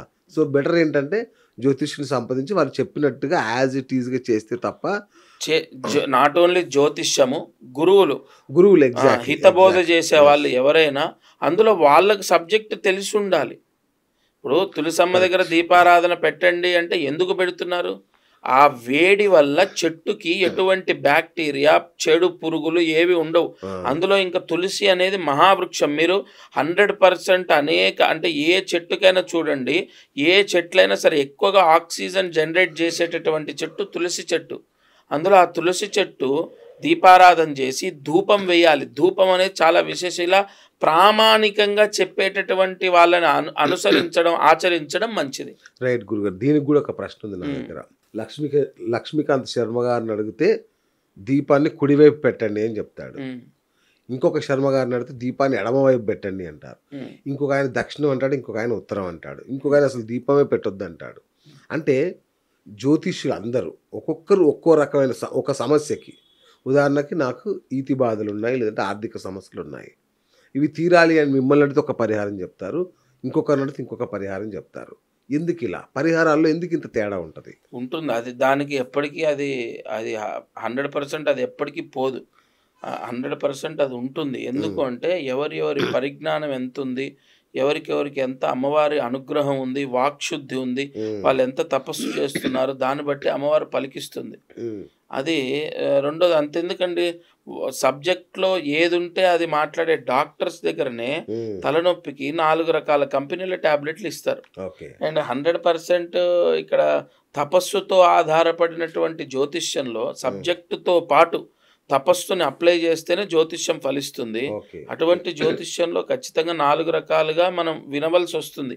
కానీ ఒకటి సంతోషకరమైన విషయం ఏంటంటే, ఎవరు ఎన్ని రకాలు చెప్పినా అన్ని భగవంతుడి వైపే దారిని సూచిస్తాయి. మీరు ఉత్తరం దీపం పెట్టినా, దక్షిణం పెట్టినా, పశ్చిమం పెట్టినా అది భగవంతుడికే పెడతారు. కాబట్టి ఓవరాల్గా మళ్ళీ మీకు ఆ భగవత్ పుణ్యం, భగవత్ అనుగ్రహం మాత్రం లభిస్తుంది. Wonderful sir. అయితే నేను చేసిన పరిహారం విఫలమైంది అనుకోండి, దాని పర్యవసానాలు ఎలా ఉంటాయి? విఫలము అంటే పని చేయలేదు అంటే, ఇప్పుడు ఒక కోర్టు కేసు పోవాలని మీరు ఏదో పరిహారం చేశారు, ఆ కోర్టు కేసులో మీరు గెలవలేదు. అవును, గెలవలేదంటే అంతే. ఇప్పుడు అంటే ఏ కారణం అయి ఉండొచ్చు, ఎందుకు అది ఫెయిల్ అయింది? అక్కడ లాయర్ ప్రయత్నం చేసినా, పురోహితుడు ప్రయత్నం చేసినా మీరు గెలవలేదు. ప్రయత్నం చేశాం మనం. ఏ కారణం చేత విఫలమైందంటే 100% అతని జాతకంలో దుస్థానాల్లో ఉన్నటువంటి గ్రహదోషం విపరీతంగా ఉండాలి. ఎప్పుడైనా ఒక కోర్టు కేసులో ఆయన ఓడిపోయాడు అంటే, నాట్ ఓన్లీ కోర్టు కేసు, ఒక సమస్యలో అపజయాన్ని పొందాడంటే ఫస్ట్ దుస్థానంలో ఒకటైనటువంటిది 6వ స్థానము, అలాగే చివరిది వ్యయస్థానం. ఈ 2 స్థానాల అధిపతుల యొక్క బలాబలాలు చూసుకోవాలి. తద్వారానే అతను జయాన్ని అపజయాన్ని పొందుతాడు. కాబట్టి అయినా కూడా మరి మీరు పూజలు ఎందుకు చేశారయ్యా? మీరు ఎలాగో ఆయన దుస్థానంలో దోషాలు ఉన్నాయని తెలుసు, 6వ స్థానం 12వ స్థానం బాలేదు, బలహీనంగా ఉందని తెలుసు, అయినా పూజలు ఎందుకు చేశారు అంటే కోర్టు కేసు ఓడిపోతాడు అని. అక్కడ ఇప్పుడు దుస్థానాల్లో మైనస్ ఉన్నప్పటికీ కూడా కోర్టు కేసు గెలవచ్చు, గెలవకపోవచ్చు అనే అనుమానంతోనే పూజలు చేసేది. పూజలు ఎందుకు చేస్తారు? అనుమానంతోనే. దైవ బలమైన ఎంతైనా చేకూరితే కనీసంలో కనీసం సరే కేసు గెలవకపోయినా కాంప్రమైజ్ అవుతారేమో అనేటటువంటి ఆశతోనే. కాబట్టి ప్రతి దానికి భగవంతుడు అన్నవాడు మార్గాన్ని చూపిస్తాడు. ఈ పరిహారం అవ్వకపోతే ఎలా అంటే, ప్రయత్నం చేశారు పురోహితులు. ఇప్పుడు నేను 100 మంది నా దగ్గరికి వస్తే 100 మందికి పని అయిందని నేను చెప్పను. 70 మందికి మాత్రం కన్ఫామ్ అయింది. ఇంకో 30 మంది ప్రయత్నం చేశారు నా ప్రయత్నం. మళ్ళీ వచ్చి నేను ఇంకోటి చెప్తాను ధైర్యంగా, మీకు పలానా అమ్మాయి పెళ్లి గురించి నా దగ్గరకు వచ్చారు, పెళ్లి అవ్వలేదు, కుదరలే, మళ్ళీ రండి. ఇప్పుడున్న గ్రహస్థితిని బట్టి మరి ఇంకేదైనా మనం అప్లై చేస్తే ఆ అమ్మాయి పెళ్ళి అవుతుందేమో. అసలు ఎందుకు అవ్వట్లేదు? సంవత్సర సూతకం వల్ల కొంత ఇప్పుడు ఒక అమ్మాయికి 10 నెలల్లో యోగం ఉంది, పెళ్లి చేసేయండి అన్న. సడన్గా వాళ్ళ అమ్మాయి వాళ్ళ నాయనమ్మ చనిపోయింది, సంవత్సర సూతకం మేము చేయను అన్నాడు. ఆ కళ్యాణ బలం పోయింది. పోయిన తర్వాత మళ్ళీ ఎప్పుడు వస్తుందనేది మళ్ళీ వచ్చి నన్ను కలిస్తేనే కదా తెలిసేది. కాబట్టి నేను అది కూడా చెప్తాను, మీరు ఏదైనా రెమెడీ చేశారు నా ద్వారా, మీకు పని అవ్వలేదు, మళ్ళీ వచ్చి ఒకసారి కలవండి, తప్పే ఉందండి. ఓకే. నవధాన్యాలు నవధాతువులు దానం ఇవ్వడం వల్ల చాలా మంచి జరుగుతుంది అంటారు. ఏం జరుగుతుంది? చాలా మంచి అంటే అన్నిటికన్నా ముఖ్యమైనటువంటివి 2 మనుష్యుడికి: ఆరోగ్యము, ఆహారం. ఆహారం లేకపోయినా ఇబ్బంది, ఆరోగ్యం లేకపోయినా ఇబ్బంది. ఈ 2 వరాలని మానవాళి పొందాలి అంటే నవధాన్యాలని దానం చేయమని చెప్పారు. అవి ఎందుకు అంటే నవధాన్యాలని ఈ గ్రహాలకు లింక్ పెట్టారు. అంటే ఈ గ్రహాలకు ఆమోదించి ఫలానా శని గ్రహానికి నువ్వులు, ఫలానా రాహు గ్రహానికి మినువులు, లేదా ఫలానా కేతు గ్రహానికి ఇవి అని చెప్పి పెట్టారు. ఆ విధంగా ఆ దానం కూడా బ్రాహ్మణుడికి ఉపయోగమే. గోధుమలు ఇస్తారు, గోధుమ పిండి, లేదంటే మినువులు ఇస్తారు, మినప్పప్పు. అక్కడ ఆయన ఇక్కడ ఎందుకు దానం చేయమన్నారు? అసలు దానం యొక్క గొప్పతనం ఏంటంటే దానం చేయండి అంటే ఎందుకు అంటే మీరు ఇచ్చినటువంటి, నేను ఆయనకి ఏం చేశానంటే ఒక గోధుమలు ఇచ్చానండి, గోధుమ పిండే ఇచ్చాను అనుకోండి. ఆ గోధుమ పిండి ఆ బ్రాహ్మణుడు సేవిస్తాడు, ఆయన తింటాడు. అంటే పిండిని తినడు కదా, రొట్టె చేసుకొని తింటాడు. ఆ తిన్నప్పుడు ఆయనకు ఉన్నటువంటి బలముతో, అంటే ఆయనకు వచ్చిన ఓపికతో మంత్రానుష్ఠానం చేస్తాడు. ఎప్పటి వరకు చేస్తాడు? అది అరిగేంత వరకు చేస్తాడు. ఆ అరిగేంత వరకు ఆ ఓపికని ప్రసాదించింది ఎవరైనా? దానం చేసిన బొర్రా శ్రీనివాస్ గారు. ఆ బొర్రా శ్రీనివాస్ గారు పలానా 4 గంటల సేపు మంత్రపారాయణ చేసేందుకు ఒక దానం చేశాడు. ఆ మంత్రపారాయణ ఏం చేశాడు ఆ సమయంలో అంటే సున్నాల పన్నం చేశాడు. బొర్రా శ్రీనివాస్ గారికి విపరీతమైన పేరు వస్తుంది. లేదా ఆ సమయంలో రుద్రపారాయణ చేశాడు, బొర్రా శ్రీనివాస్ గారికి ఆయుష్ పెరుగుతుంది. లేదా ఆ సమయంలో మన్యు సూక్తం చదివాడు, ఆ బొర్రా శ్రీనివాస్ గారికి శత్రు బాధ ఉండదు. లేదా ఆ సమయంలో స్వాధ్యాయ బ్రాహ్మణ పారాయణ చేశాడు, బొర్రా శ్రీనివాస్ గారికి సంతాన యోగం ఉంటుంది. అలాంటి రహస్యాలు ఉన్నాయి. మనం దానం చేయాలంటే ఏదో వస్త్రం ఇచ్చాడు, బ్రాహ్మణ వస్త్రం ధరించాడు, వస్త్రం ధరించిన 12 గంటలు బ్రాహ్మడి యొక్క శరీరాన్ని రక్షించడం చేత భగవంతుడు ఆ దానం చేసినటువంటి వ్యక్తిని ఇంతకాలం కాపాడుతాడన్నది ఉంటుంది. ఇలా దానము మనం ఇచ్చేది, నవధాన్యాలు దానం చేస్తే చాలా విశేషం, మంచిది. అలాగే పశుపక్షులకి కూడా ఆహారం పెట్టాలంటారు. అవును. దాటి ప్రయోజనం ఏంటి? దాని మీద నేనేమి శాస్త్రానికి లింక్ అయ్యేమి, అది పశుపక్షాదులకు దానం అంటే ఇక్కడ ఒకటండి. ఇప్పుడు కాకికి పిండం పెట్టమని చెప్పింది, ఎందుకంటే మన పితృదేవతలు ఆ రూపంలో మీరు పెట్టిన ఆహారాన్ని సేవిస్తారన్నది. తర్వాత గోవుకి ఈ విధంగా చేయండి అని చెప్పి మనకు శాస్త్రంలో ఉంది. ఇతరత్ర పశుపక్షాదులని మనం జాలితో చేసేవి, శాస్త్రానికి ఆమోదించి లింక్ పెట్టి ఏమి అటువంటివి నేను చెప్పను. ఎందుకంటే అందులో ఏ ఉంటే ఏ అనే అంటాను, బి ఉంటే బి అంటాను, అంతే. ఈ గోసేవ ఉంది, పితృకార్యం చేసినప్పుడు ఆ విధంగా పక్షికి ఆహారం ఉంది, అంతే తప్ప ఇప్పుడు ఒక శని దోషం ఉంటే తెల్ల నువ్వులు కాకి చల్లండి, లేదంటే అవన్నీ నేను నాకు ఇష్టం ఉండదు. నేను దాన్ని ఇతరులు చెప్పిన దాన్ని నేనేం వ్యతిరేకించాను, కానీ శాస్త్రంలో లేదు అన్నది మాత్రం నేను చెప్తాను. సంతోషం. చాలా విషయాల క్లారిటీ ఇచ్చేసారు, సంతోషం. రైట్ గురూజీ, అన్నారు కాబట్టి పితృదోషం అనేది ఈ మధ్య కాలంలో బాగా ఫేమస్ అయింది. పితృదోష నివారణ పూజలని ఎంత భయపడుతున్నారంటే ప్రతి ఒక్కరికి అది అప్లై చేసేస్తున్నారు. ప్రతి ఒక్కరు చేసుకోవాల్సిందే. ఎందుకంటే ఇటువైపు ఎంతో మంది మీ తాత ముత్తాతలు ఎవరో ఒకరు చేసి ఉంటారు, తప్పు చేసి ఉంటారు, అదే మీకు తగిలి ఉంటుంది కాబట్టి మీరు చేయండి అని పోలోమని బస్సులలో లారీలలో ఎక్కించుకొని వివిధ దేవాలయాలకు తీసుకెళ్తున్నారు. ఉపయోగం ఉందా దీనివల్ల? ఉపయోగము ఉంటుంది, కానీ పితృకర్మ అన్నది వాళ్ళ అంటే ఇక్కడ పితృదోషము ఎన్నో రకాలుగా పితృదోషం అనేది వస్తుంది. అది పితృకర్మ చేయనందుకు కొన్ని, ఇప్పుడు అన్నయ్య అన్నయ్య చేయాల్సిన కర్మ తమ్ముడు చేస్తున్నాడు, గొడవల వల్ల ఇంకోటో లేదా అన్నయ్య వేరే దేశంలో ఉన్నాడనో ఏదో కారణం చేత అక్కడ అన్నయ్యకి దోషం దాకుతుంది, తమ్ముడికి ఏం దాకదు. వీళ్ళ భ్రమ అంటే వీళ్ళకున్నటువంటి డౌట్ ఏంటంటే మా బావగారు చిత్తి వెలిగించాల్సినటువంటిది మా ఆయన వెలిగించాడు, మరి ఏమైనా దోషమా? అది ఇంకా 10 ఇంతలు మంచే, దోషమేం కాదు. పితృపురాణంలో ఉంది, అది ఏమి దోషాలు. శ్రాద్ధకర్మ చెయ్యటం ఎన్ని జన్మల వరం తెలుసా? అవునా? శ్రాద్ధకర్మ చేయటం అనేది ఎంతో గొప్ప వరం. ఇంకా మీ భర్త చేశాడు, అది మీ పిల్లల్ని రక్షిస్తుందమ్మా. ఆయన చేసుకోలే, ఆయన దురదృష్టవంతుడు. కాబట్టి ఏమీ ఇబ్బంది లేదు, తప్పకుండా పితృకర్మ. అయితే ఆ పితృకర్మ చేయడం వల్ల దోషమేం రాదు. తర్వాత మీరు అడిగినట్టు పితృదోషాలు అనేకం ఉన్నాయి, వాళ్ళని తీసుకెళ్ళి పలానా క్షేత్రంలో అవి చేయటం మంచికే, తప్పైతే ఏం లేదు. అంటే ఒకవేళ మీరు అన్నట్టు తరతరాలుగా ఏవో తప్పులు చేసి ఉంటే మీకు తాకుతున్నాయి అన్న అనుమానం పోతుంది కదా అంట. ఇప్పుడు అది ఎలా ఉంది ఏముంది అనేది నాకు తెలియదు, మీకు తెలియదు, ఎవరికీ తెలియదు, అది క్వశ్చన్ మార్కే. ఇప్పుడు అబ్బాయి కష్టాలు అనుభవిస్తున్న అబ్బాయి ముత్తాత ఒక స్త్రీని బాధ పెట్టి స్త్రీ శాపాన్ని పొందాడు. అది శాస్త్రంలో ఏం చెప్పింది? 4 తరాలు ఆ శాపం ఉంటుందని చెప్పింది, స్త్రీ శాపం. మరి 4 తరాల్లో నువ్వు ఉన్నావు కాబట్టి మేబీ అలా జరిగి ఉండొచ్చు, జరగకపోయి ఉండొచ్చు. ఒకవేళ జరిగితే నువ్వు వెళ్ళి చేసినందుకు ఆ దోషం పోతుందంట. దాంట్లో నేను ఏకీభవిస్తాను, పితృదోష కార్యం చేయటం మంచిదే, ఇబ్బంది లేదు.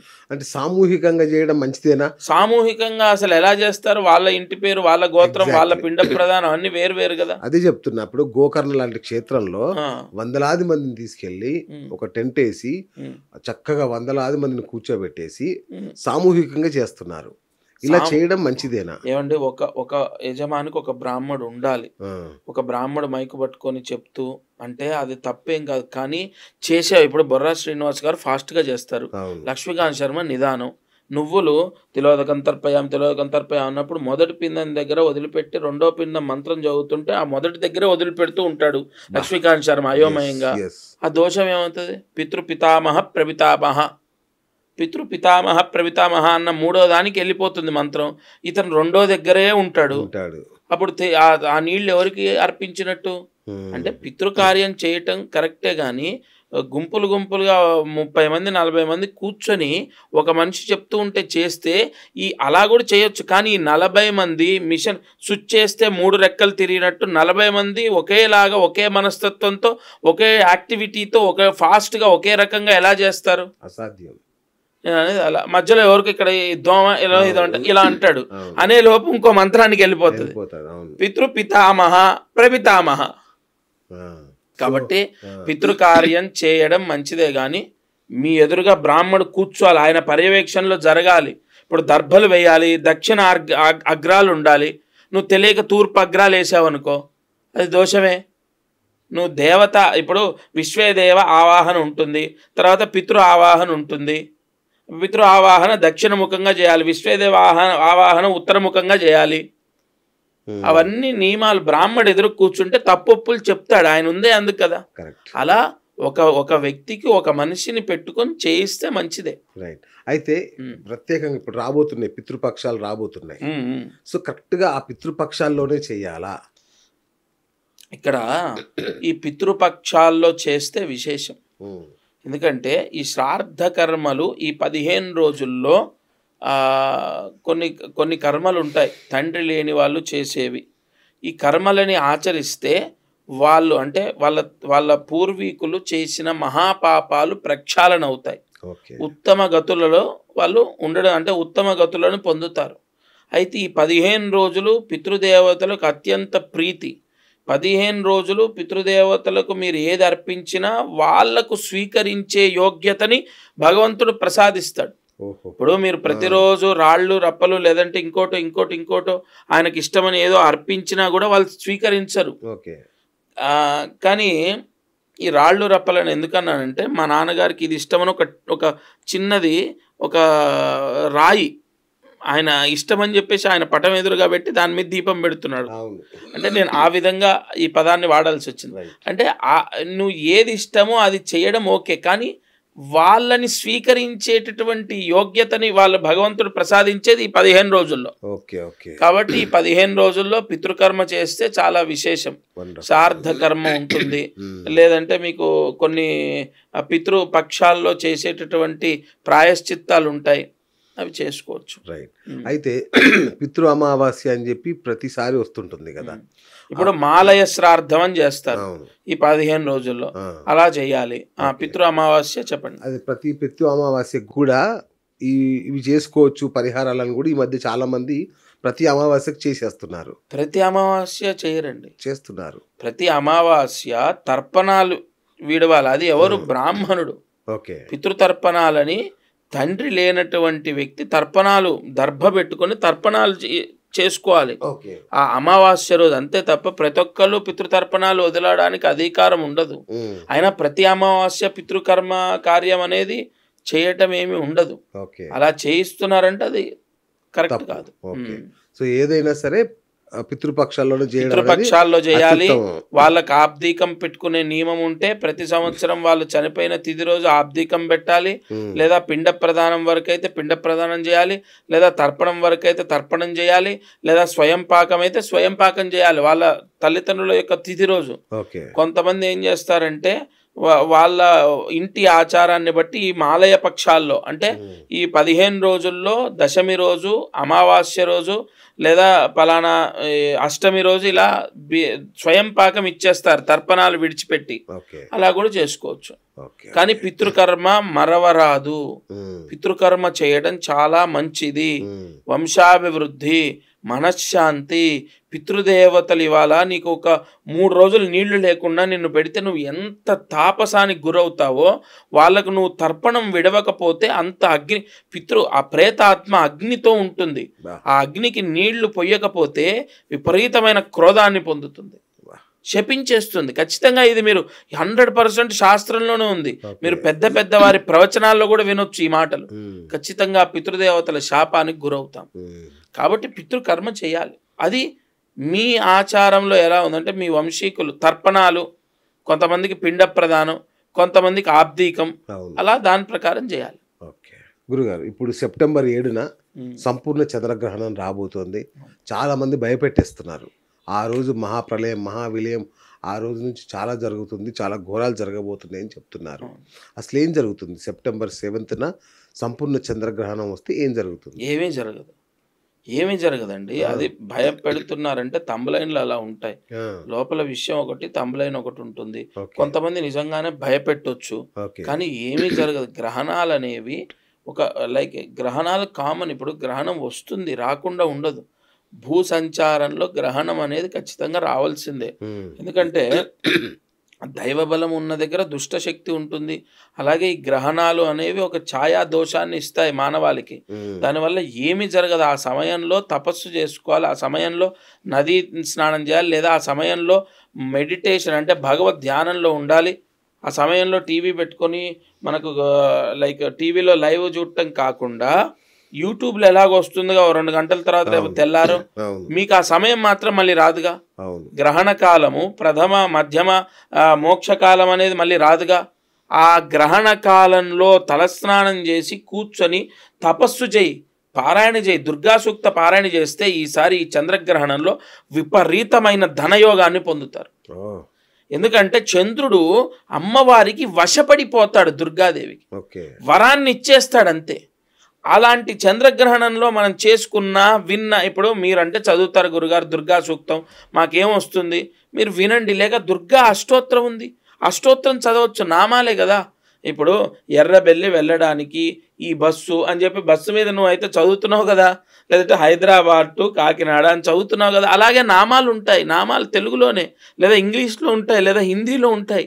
నీకు వచ్చిన భాషలో ఉంటే నామం చదువుకో. దుర్గా సూక్తం నీకు సమయం ఎక్కువగా ఉంది, ఈసారి చంద్రగ్రహణం 11 సార్లు పారాయణ చేయి. కన్ఫామ్ నేను చెప్తున్న దుర్గా సూక్త పారాయణ చేసిన, దుర్గా అష్టోత్తరం చదువుకున్న విశేష ధన లాభాన్ని పొందుతారు. ఓకే, దీనికి అంటే గ్రహణ దోషాలకి ఏమైనా పరిహారాలు ఉంటాయా? ఈ గ్రహణం అనేది కుంభరాశి వారికి ఏర్పడుతుంది. పూర్తిగా దోషం కుంభరాశి వారికి ఉంటుంది. శతభిష నక్షత్రం, పూర్వాభాద్ర నక్షత్రాల వాళ్లకు కుంభరాశి వారికి బాగా దోషం ఉంటుంది. అంటే వీరికి ఏంటి, వీరికి ఏదో జరిగిపోతుంది, ఏదో ఇబ్బంది అవుతుందని కాదు, హెల్త్ ప్రాబ్లమ్స్ రావచ్చు. హెల్త్ ప్రాబ్లమ్స్ మానసికంగా ఎక్కువగా ప్రాబ్లమ్ని ఫేస్ చేసే అవకాశాలు ఉంటాయి. ఎందుకంటే చంద్రుడు మనఃకారకుడు. చంద్రారిష్టేతు సంప్రాప్తే చంద్ర పూజ అంచకారయేత్ చంద్ర ధ్యానం ప్రవక్ష్యామి మనఃపీడోపశాంతయే. ఇక్కడ మనఃకారకుడు కాబట్టి ఎక్కువగా భర్తతో గొడవలు, లేదా భార్యతో గొడవలు, లేదా తల్లిదండ్రులతో గొడవలు, లేదా స్కూల్లోనో కాలేజీలోనో అపకీర్తి, ఇలా ఈ కుంభరాశి వారికి రావాల్సిన డబ్బు రాక ఇబ్బందులు, లేదా ఏదో ఒక రకంగా మనసు డిస్టర్బ్ అవుతుంది. ఉదాహరణ, మీరు 2 కోట్ల రూపాయలు లేదా 20 లక్షలు ఎవరికో ఇచ్చారు, మీ స్తోమతను బట్టి అతను అప్స్కాండింగ్ అయిపోయాడు, లేదా ఐపీ పెట్టాడు, లేదా చనిపోయాడు, ధబేల్ మని మీ గుండె పేలిపోతుంది. అలాంటి ఇన్సిడెంట్లు జరిగే అవకాశాలు ఉంటాయి. కుంభరాశి వారికి ఎప్పుడు జరుగుతుందండి? బిఫోర్ గ్రహణమా, ఆఫ్టర్ గ్రహణమా? గ్రహణం పట్టి విడిచిపెట్టిన తర్వాత దాని యొక్క ప్రభావం 45 రోజులు ఉంటుంది అంతే. అంటే 7వ తారీఖు నుంచి 45 రోజుల్లో టైం అనేది యావరేజ్ టైం, బ్యాడ్ టైంగా నడుస్తుంది ఎవరికి? కుంభరాశి వారికి. కుంభరాశిలో చంద్రుడు ఉండగా గ్రహణం పడుతుంది కాబట్టి, అందులో శతభిష నక్షత్రంలో నుంచి పూర్వాభాద్ర నక్షత్రంలో ఉన్నప్పుడు గ్రహణ సమయం ఉంది. శతభిష నక్షత్రం 4వ పాదం, పూర్వాభాద్ర నక్షత్రం 1వ పాదంలో ఉన్నప్పుడు గ్రహణ సమయం ఉంది కాబట్టి ఆ నక్షత్రాల వాళ్ళకు కూడా ప్రభావం పడుతుంది. ఓకే. అంటే లక్ష్మీకాంత్ శర్మ గారు, సామాన్యుడు కూడా చేసుకోదగ్గ పరిహారాలు ఏమైనా ఉంటాయా? ఉన్నాయి, 100%. ఫస్ట్ నేను చెప్పినట్టు దుర్గా సూక్తం పారాయణ 108 సార్లు, లేకుంటే 38 సార్లు, లేదంటే 200 సార్లు, లేదంటే 300 సార్లు ఆ సమయం ఉన్నప్పుడు కూర్చొని చేసి నువ్వు ప్రశ్నించవా భగవంతుణ్ణి, నాకెందుకు ఇయలే అని. నువ్వు కదలకుండా కూర్చో. సినిమాలో 3 గంటల సేపు కదలకుండా కూర్చుంటావు కదా, అలా నువ్వు కూర్చొని మనసు లగ్నం చేసి చూడండి. అలాగే సామాన్యులు చేసుకునే పరిహారం, తెల్లవారి మరుసటి రోజు సోమవారం రోజు, ఆదివారం గ్రహణం అయ్యాక సోమవారం తలస్నానం చేసి వస్త్రము బియ్యము దానం చేస్తే సరిపోతుంది. ఎన్ని కిలోలు చేయాలి? 1 వస్త్రం, 3 కిలోల బియ్యం దానం చేస్తే సరిపోతుంది. ఎక్కడ చేయాలి? శివాలయంలో చేయాలి. ఎందుకంటే ఈ గ్రహణ ప్రాయశ్చిత్త దోషము పోయేది ఒకే ఒక్క దైవ సన్నిధి శివాలయం. అది ఇప్పుడు ఈ సామాన్యుడికి కుదరదా అండి? 3 కిలోల బియ్యం 1 వస్త్రం సామాన్యుడికి కుదరదా? 4 గంటల సేపు దుర్గా సూక్త, దుర్గా అష్టోత్తర పారాయణం అద్భుతంగా అది చెయ్యాలి. 108 సార్లు చేశాను, అయిపోయింది. గ్రహణ సమయం మీకు దాదాపుగా 10, 11, 12 అంటే 3.5 గంటల సమయం పైన ఉన్నప్పుడు దుర్గా సూక్త పారాయణం అయితే దాదాపు 500 సార్లు అవుతుంది. చేసి చూడండి, నేను ఎగ్జాక్ట్ కన్ఫామ్ చెప్తున్నాను. 1 ఇయర్లో మీకు రావాల్సిన డబ్బు వస్తుందో లేదో చూడండి.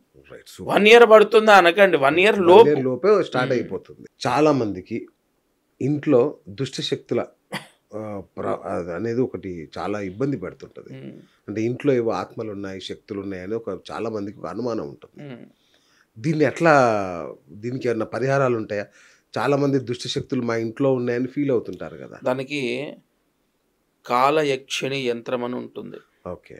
ఆ యంత్రము, దానికి కొన్ని కాలభైరవ మహామంత్రాలతో పూజలు జరిగి ఉంటాయి. ఓకే. ఒక తాయెత్తు గట్టు ఉంటుంది, అది ఇంట్లో ఉంటే నాట్ ఓన్లీ దుష్టశక్తి, నరదృష్టి, వాస్తు దోషం. అంటే వాస్తు దోషము ఇప్పుడు వాయవ్యంలో ఉన్న కిచెన్ జరిగిపోయి అదేదో జుమాన్జీ సినిమాలో వాడు దాన్ని డైస్ వేయగానే ఇలా జరిగినట్టు జరిగి ఆగ్నేయంలోకి ఏం రాదు. దాని ప్రభావం మనుష్యుడి పైన అంటే ఆ ఇంటి వాళ్ళ పైన పడదు. ఆ యంత్రం ఇంట్లో పెడితే దుష్టశక్తి ఉన్నా, లేదంటే నరదృష్టి ఉన్నా, లేదంటే వాస్తు దోషం ఉన్నా తీసేస్తుంది. వితిన్ 15 డేస్లో దాని రిజల్ట్ చూపిస్తుంది.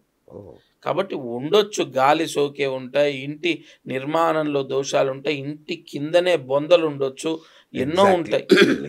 వాటన్నిటిని ఇప్పుడు అద్దెకు ఉన్నామండి 14th ఫ్లోర్లో, దాని కింద ఏం జరిగింది, ఎంతమందిని పాతి పెట్టారు, లేదు ఎవరు చనిపోయారు, ఏమీ తెలియదు కదా. ఇంకోటి దీంట్లో ఆత్మహత్య చేసుకుని ఉండొచ్చు, చెప్పలేం. ఇంకోటి ఇంట్లో ఆత్మహత్య చేసుకుంటే కన్ఫామ్ 8 ఏళ్ళు దాని ప్రభావం ఉంటుంది. 8 ఏళ్ళు ఇంటిని వదిలేస్తావా, పడవ పెడతావా? లెక్క ప్రకారం అసలు ఎవడున్నా వానికి ఎంతో కొంత ఎఫెక్ట్ ఉంటుంది. నో డౌట్ అండి, కన్ఫామ్. ఆత్మహత్యనే పెద్ద దోషం. అందులో ఏ గృహం అయితే సహకరించిందో దానికి ఉంటుంది, ఆ ప్లేస్ ఉంటుంది. దానికి పరిహారం ఏంటి? యంత్ర దిగ్బంధనం. ఇప్పుడు నేను చెప్పినట్టు అయితే యంత్రం తీసుకోవాలని నేను ఏం చెప్పట్లే, యంత్రం పెట్టుకోవడం ద్వారా నీ పైన ఆ ప్రభావం పడదు అంటున్నాను. ఇప్పుడు ఇటువంటి ఆత్మహత్య అనేది ప్రతి ఇంట్లో ఎందుకు జరుగుతుంది? జరిగినా మీకు ఎవరు చెప్తారు? చెప్పరు. ఇప్పుడు అద్దెకిచ్చే ఓనర్ ఎందుకు చెప్తాడండి? చెప్పడు. అవును. కాబట్టి ఆ యంత్రం అనేది ఎప్పుడు సేఫ్టీ, ఎప్పుడు కాపాడుతుంది. రైట్. ఈ మధ్య ఇంకొక పెద్ద సమస్య వశీకరణం. అవును. చాలా మంది వశీకరణం బారిన పడి చాలా ఇబ్బందులు పడుతున్నారు. అవును. సో ఈ వశీకరణ దోషాలను ఎట్లా తొలగించుకోవాలి? ఏవైనా తాత్కాలికం మాత్రం ఇవన్నీ. ఎప్పుడు అసత్యం ఎక్కువసేపు నిలబడదు. సత్యనారాయణ స్వామి వ్రతం ఉంది. మీ తాతలు ముత్తాతలు ఎక్కడెక్కడి నుంచో వస్తూనే ఉంది, అది చేస్తున్నారు. వశీకరణ ఇప్పుడు తగ్గిపోయింది. ఎందుకంటే అందరికీ ఇది నిజం కాదు, అబద్ధం అని తెలిసిపోయింది. వశీకరణ శక్తి అన్నది అంటే ఏ వ్యక్తి అయినా సరే ఒక వ్యక్తిని లోపపరుచుకోవడానికి ఉపయోగించరు. అలా ఉపయోగిస్తే అతను గురువే కాదు. వశీకరణం ఎక్కడ నిన్ను రక్షించాలి అంటే దేవతా వశీకరణ అవ్వాలి. వశీకరణ అంటే ఒక అపసవ్య వశీకరణ పనికిరాదు. సవ్య వశీకరణ అంటే దేవతా వశీకరణ, సుబ్రహ్మణ్య వశీకరణ. సంతానాన్ని ఫలానా టైంలో, ఫలానా సమయంలో, ఫలానా నక్షత్రంలో మీరిద్దరు కలవాలని సిచ్యువేషన్ క్రియేట్ అవుతుంది. ఆ వ్యక్తికి అంటే ఆ రజోగుణాన్ని ప్రసాదిస్తుంది భార్యాభర్తలకు. అప్పుడు వాళ్ళు కలుస్తారు, సంతానం కలుగుతుంది. అలా వశీకరణ మహామంత్రం లేదా సుబ్రహ్మణ్య శక్తి, సుబ్రహ్మణ్య దీక్షా యోగం సంతానాన్ని ఎలా ప్రసాదిస్తుంది అంటే ఈ విధంగా ఫలానా టైంలో ఇప్పుడు లేడీస్కి ఇబ్బంది వచ్చి వెళ్ళిన తర్వాత ఫలానా టైంలో ఏదో టైంలో కలిస్తే బాగుంటుందని సైంటిఫిక్గా చెప్తారు కదా. అలా కొన్ని సమయాల్లో వాళ్ళు కలిసే విధంగా సిచ్యువేషన్ క్రియేట్ చేస్తాడు భగవంతుడు. భగవంతుడికి అదే పని అంటే నీ కోసం ఏదైనా చేస్తాడు ఆయన. ఒక జననాన్ని సృష్టించడం కోసం ఆయన నువ్వు నమ్ముకొని ఖచ్చితంగా భార్యాభర్తలు ఇంత ఇవాళ ఒక ఆవిడ చెప్తూ ఉంటే కళ్ళ నీళ్ళు వచ్చాయండి. శరీరం మొత్తం మందులమయం. పిల్లల కోసం ఎన్ని ఇంజెక్షన్లు, ఎన్ని రకాలు. ఇవాళ పిల్లలు లేరు అన్న వాళ్ళకు జరిగే ఖర్చు అంతా ఇంత కాదు. మెడిసిన్ రూపంలో ఎంత ఘోరంగా వాళ్ళకు డబ్బు ఖర్చు అవుతుందంటే అది తప్పనట్లే. అలా సక్సెస్ అయిన వాళ్ళు ఉన్నారు. బట్ 10%, 80% నాకు అంత అవగాహన లేదు. కానీ ఆ ఆడావిడ అంటే జన్మనిచ్చే తల్లి శరీరం మొత్తం మందులతో నిండిపోవాలి. నేను అనేది ఏంటంటే భగవంతుడి యొక్క అనుగ్రహము 100%. భగవంతుడు డాక్టర్ చెప్పారు మీకు సంతాన యోగం ఉంది, బట్ మీకు లైక్ కౌంటింగ్ తక్కువ ఉందనో లేదంటే ఎగ్ ఏదో రిలీజ్ అవ్వాలి ఏదేదో చెప్తారు కదా. ఆ సమయాన్ని భగవంతుడు క్రియేట్ చేసి ఫలితాన్ని ఇస్తాడు. మరి దీనికి పరిహారాలనే అదే నేను చెప్తున్నాను. సుబ్రహ్మణ్య వశీకరణ. వశీకరణ అంటే ఈ సవ్య రూపేణ చేయాలి. అబ్బాయి చదువుకోవడానికి హయగ్రీవ వశీకరణ ఉంటుంది, చదువు మీద శ్రద్ధ రావడానికి. అప్పుడు ఏమవుతుందంటే తనకు అర్థమయ్యే విధంగా చెప్పే గురువు దొరకొచ్చు. లేదా తనకు కాంపిటీటర్గా అబ్బా వాడు ఎందుకు చదువుకోండి, నేను ఎందుకు చదవద్దు వాడిని. నేను చిన్నప్పుడు స్కూల్లో జ్యోత్స్న అని ఒక అమ్మాయి ఉండేది. ఆ అమ్మాయిని పొగుడుతుంటే నాకు బాగా చదువుకుంటే నాకు కూడా ఇలా పొగుడుతారు కదా అని చదవడం మొదలు పెట్టా. అలా ఖచ్చితంగా ఏదో ఒక రూపేణ నీ మనసులో ఒక బీజాన్ని ప్రసాదిస్తాడు భగవంతుడు ఆ వశీకరణ వల్ల. అంతేగాని ఆ అమ్మాయి అంటే నాకు ఇష్టం లేదా పెళ్ళయింది ఆ అమ్మాయికి ఆమెను నేను వశీకరణ చేయాలి, ఇటువంటి దుర్మార్గమైనటువంటివి ఎప్పుడు గెలవవు. అవి ఎప్పుడు కూడా వృధా ప్రయాస. అలా చేస్తా అన్న వాళ్ళు కూడా నీ డబ్బు కోసమే తప్ప నీకేం ఉపయోగం ఉండదు. రైట్ గురూజీ. చేతబడులకి ఏంటి పరిస్థితి? ఈ మధ్య చేతబడులు కూడా చాలా ఇబ్బంది పడుతున్నారు జనాలు. మాకు చేతబడి ఓల్డ్ టాపిక్ మీకు హైలైట్ అవుతుంది అంటారా? ఖచ్చితంగా. చేతబడి అనేది ఇప్పుడు కాదండి. అది ఎందుకంటే గురుగారు ఇప్పుడు చేతబడి అనేది ఎప్పటిదైనా సరే ఈ రోజు కూడా ఉంది, ఇదే సమస్య చేస్తున్నారు. అయితే నా గురించే చెప్తా. ఒక చిన్న నిమ్మకాయ రోడ్డు మీద పెట్టేసి ఒక ఎగ్ ఆడ పెట్టేస్తే కూడా భయపడిపోతాను నేను. ఏదో చేశారు దాన్ని దాటాను నేను, ఇప్పుడు నా పరిస్థితి ఏంటి అని. ఇట్లాంటి వాటికి ఏంటి పరిహారం? వాటికి ఏమీ లేవు, పరిహారం ఏం లేదు. ఎందుకంటే అది 100% దుష్టశక్తి కొన్ని కాళికా మంత్రాలతో లేదా కొన్ని మహామంత్రాలతో కొన్ని అపసవ్య మంత్రాలతో చేస్తారు. వాటికి పరిహారం ఏంటి అంటే నిన్ను ఎప్పుడూ రక్షించేది రుద్రుడు.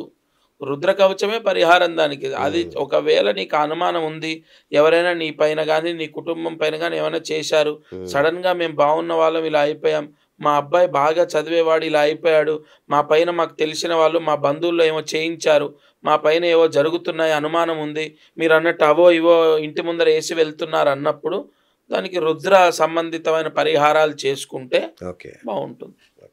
అది ఎలా ఉంటుందంటే లింక్ ఇంటి ఫేసింగ్ని బట్టి. ఇప్పుడు తూర్పు ముఖంగా ఉంటే ఒక పరిహారం, ఉత్తర ముఖంగా ఉంటే ఒక పరిహారం. మీకు ఎవరైనా ఈ చేతపడి బాధ అనుభవిస్తున్నారనుకోండి, వాళ్ళు మనకు వాళ్ళ ఇంటి ఫేసింగ్ చెప్తే దానికి తగ్గ రెమెడీ నేను చెప్తాను. చెప్తారు కదా. Okay okay right. ఈ మధ్య కాలంలో స్త్రీలు మరి వాళ్ళ గ్రహాలు ఏం మారినాయో తెలియదు కానీ భర్తల్ని చంపించడం మొదలుపెట్టారు విపరీతంగా. సుపారీలు ఇచ్చి మరీ చంపిస్తున్నారు, తోసేసి నీళ్ళలో దోసేసి. అంటే ఒకప్పుడు పురుషులు ఎలా బిహేవ్ చేశారు, ఇప్పుడు స్త్రీలు ఎలా బిహేవ్ చేస్తున్నారు. మరి స్త్రీలు ఇంత చైతన్యవంతమై పురుషుల్ని సంహరించడం మొదలుపెట్టారు కదా, ఏంటి ఏమన్నా? అది చైతన్యం కాదండి, అది ఒక ఆగ్రహం. అంటే అది అక్కర లేనటువంటి కోపం, దేనికి అక్కర రానటువంటి ప్రవర్తన. అయితే దానికి అసలు శాస్త్రానికి దానికి సంబంధం లేదు. అవి దాన్ని ఏమంటారంటే పాపం పెరగడం. నాట్ ఓన్లీ స్త్రీలు, పురుషులు ఉన్నారు, స్త్రీలు ఉన్నారు, రకరకాల ఇబ్బందులు జరుగుతున్నాయి. ఇవన్నీ కామక్రోధాలతో ఏర్పడేవి. క్రోధం అంటే విపరీతమైన కోపంతోనే కదా నువ్వు చంపేది భర్తని లేదా భార్యని. ఈ కోపం అరికట్టడం అనేది చాలా పెద్ద టాస్క్. ఇది ఈ కోపం వల్లనే అనేక అనార్థాలు జరుగుతుంటాయి. అంతెందుకు ఒక దేశాన్ని ఇప్పుడు ఒక దేశమే కొట్టుకుంటున్నాయి ఒక కోపం వల్ల. సామరస్యం ఏమంటే ఇద్దరు సామరస్యం అవుతే అసలు కొట్లాట ఎక్కడ ఉంటుంది? అంతే కదా, కాంప్రమైజ్ అవుతాయి. కాబట్టి వీటికి కలియుగంలో వీటికి ఆనకట్ట అంటే దీనికి పులి స్టాప్ లేదు. మనమే భగవత్ ఆరాధనలో మొత్తం నిఘ్నమై అంటే భగవత్ ఆరాధనలో ఉండిపోవాలి. తర్వాత విడాకులు కూడా ఒక్క రోజులో కూడా విడాకులు తీసేసుకుంటున్నారు. ఇవి చాలా పెరిగాయి. నాకు తెలిసినటువంటి నా యజమాని బాగా సన్నిహితంగా ఉండే ఆయన పెద్ద అడ్వకేట్. 2009 నుంచి బాగా విపరీతంగా డివోర్స్ కేసులు పెరిగిపోయి ప్రతి లాయర్ బిజీ అయిపోయారు. ఓన్లీ డివోర్స్ కేసులు, విపరీతంగా డివోర్స్ కేసులు. అన్ని ఎక్కువ కేసులు ల్యాండ్ కబ్జాలు తగ్గిపోయాయి. ల్యాండ్ కబ్జాలు 2005కి ముందు ఉండేవట, 2005 తర్వాత తక్కువైపోయినాయి. ఆస్తి గొడవలు ఈ డివోర్స్ కేసులు, డివోర్స్ కేసులు ఇవే విపరీతంగా. మర్డర్ కేసులు తగ్గిపోయాయి. క్రైమ్ అంటే మన లా అండ్ ఆర్డర్ స్ట్రిక్ట్గా ఉండడం ద్వారా అవన్నీ ఓకే, అస్సలు జరగట్లేదని కాదు, కానీ చాలా వరకు తగ్గిపోయాయి. బట్ ఈ డివోర్స్కి ఏ లా అండ్ ఆర్డర్ ఉంటుంది? మనుషులు కొట్టుకో భార్యాభర్తలు కదా. కాబట్టి ఇవి ఇంకా దాదాపుగా అంటే మా గ్రహాల యొక్క సంచారాన్ని బట్టి చూసుకుంటే ఇంకా 30-32 ఏళ్ళు ఇలాగే కొనసాగుతుంది. ఇంకా పీక్స్కి వెళ్ళిపోతుంది. ఆయన చెప్పడం అంటే మాకు ఇంకేం మా తరానికి దిగులు లేదండి, మేము బతికేస్తాం డివోర్స్ కేసుల మీద అంటున్నాడు. అది అంత ఇదిగా.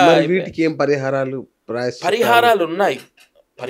ఉన్నాయి, ఖచ్చితంగా ఉన్నాయి. భార్య భర్తల యొక్క 100% ఈ విషయంలో నేను 1 కాదు 2 కాదు 70-80 జంటల్ని మార్చాను.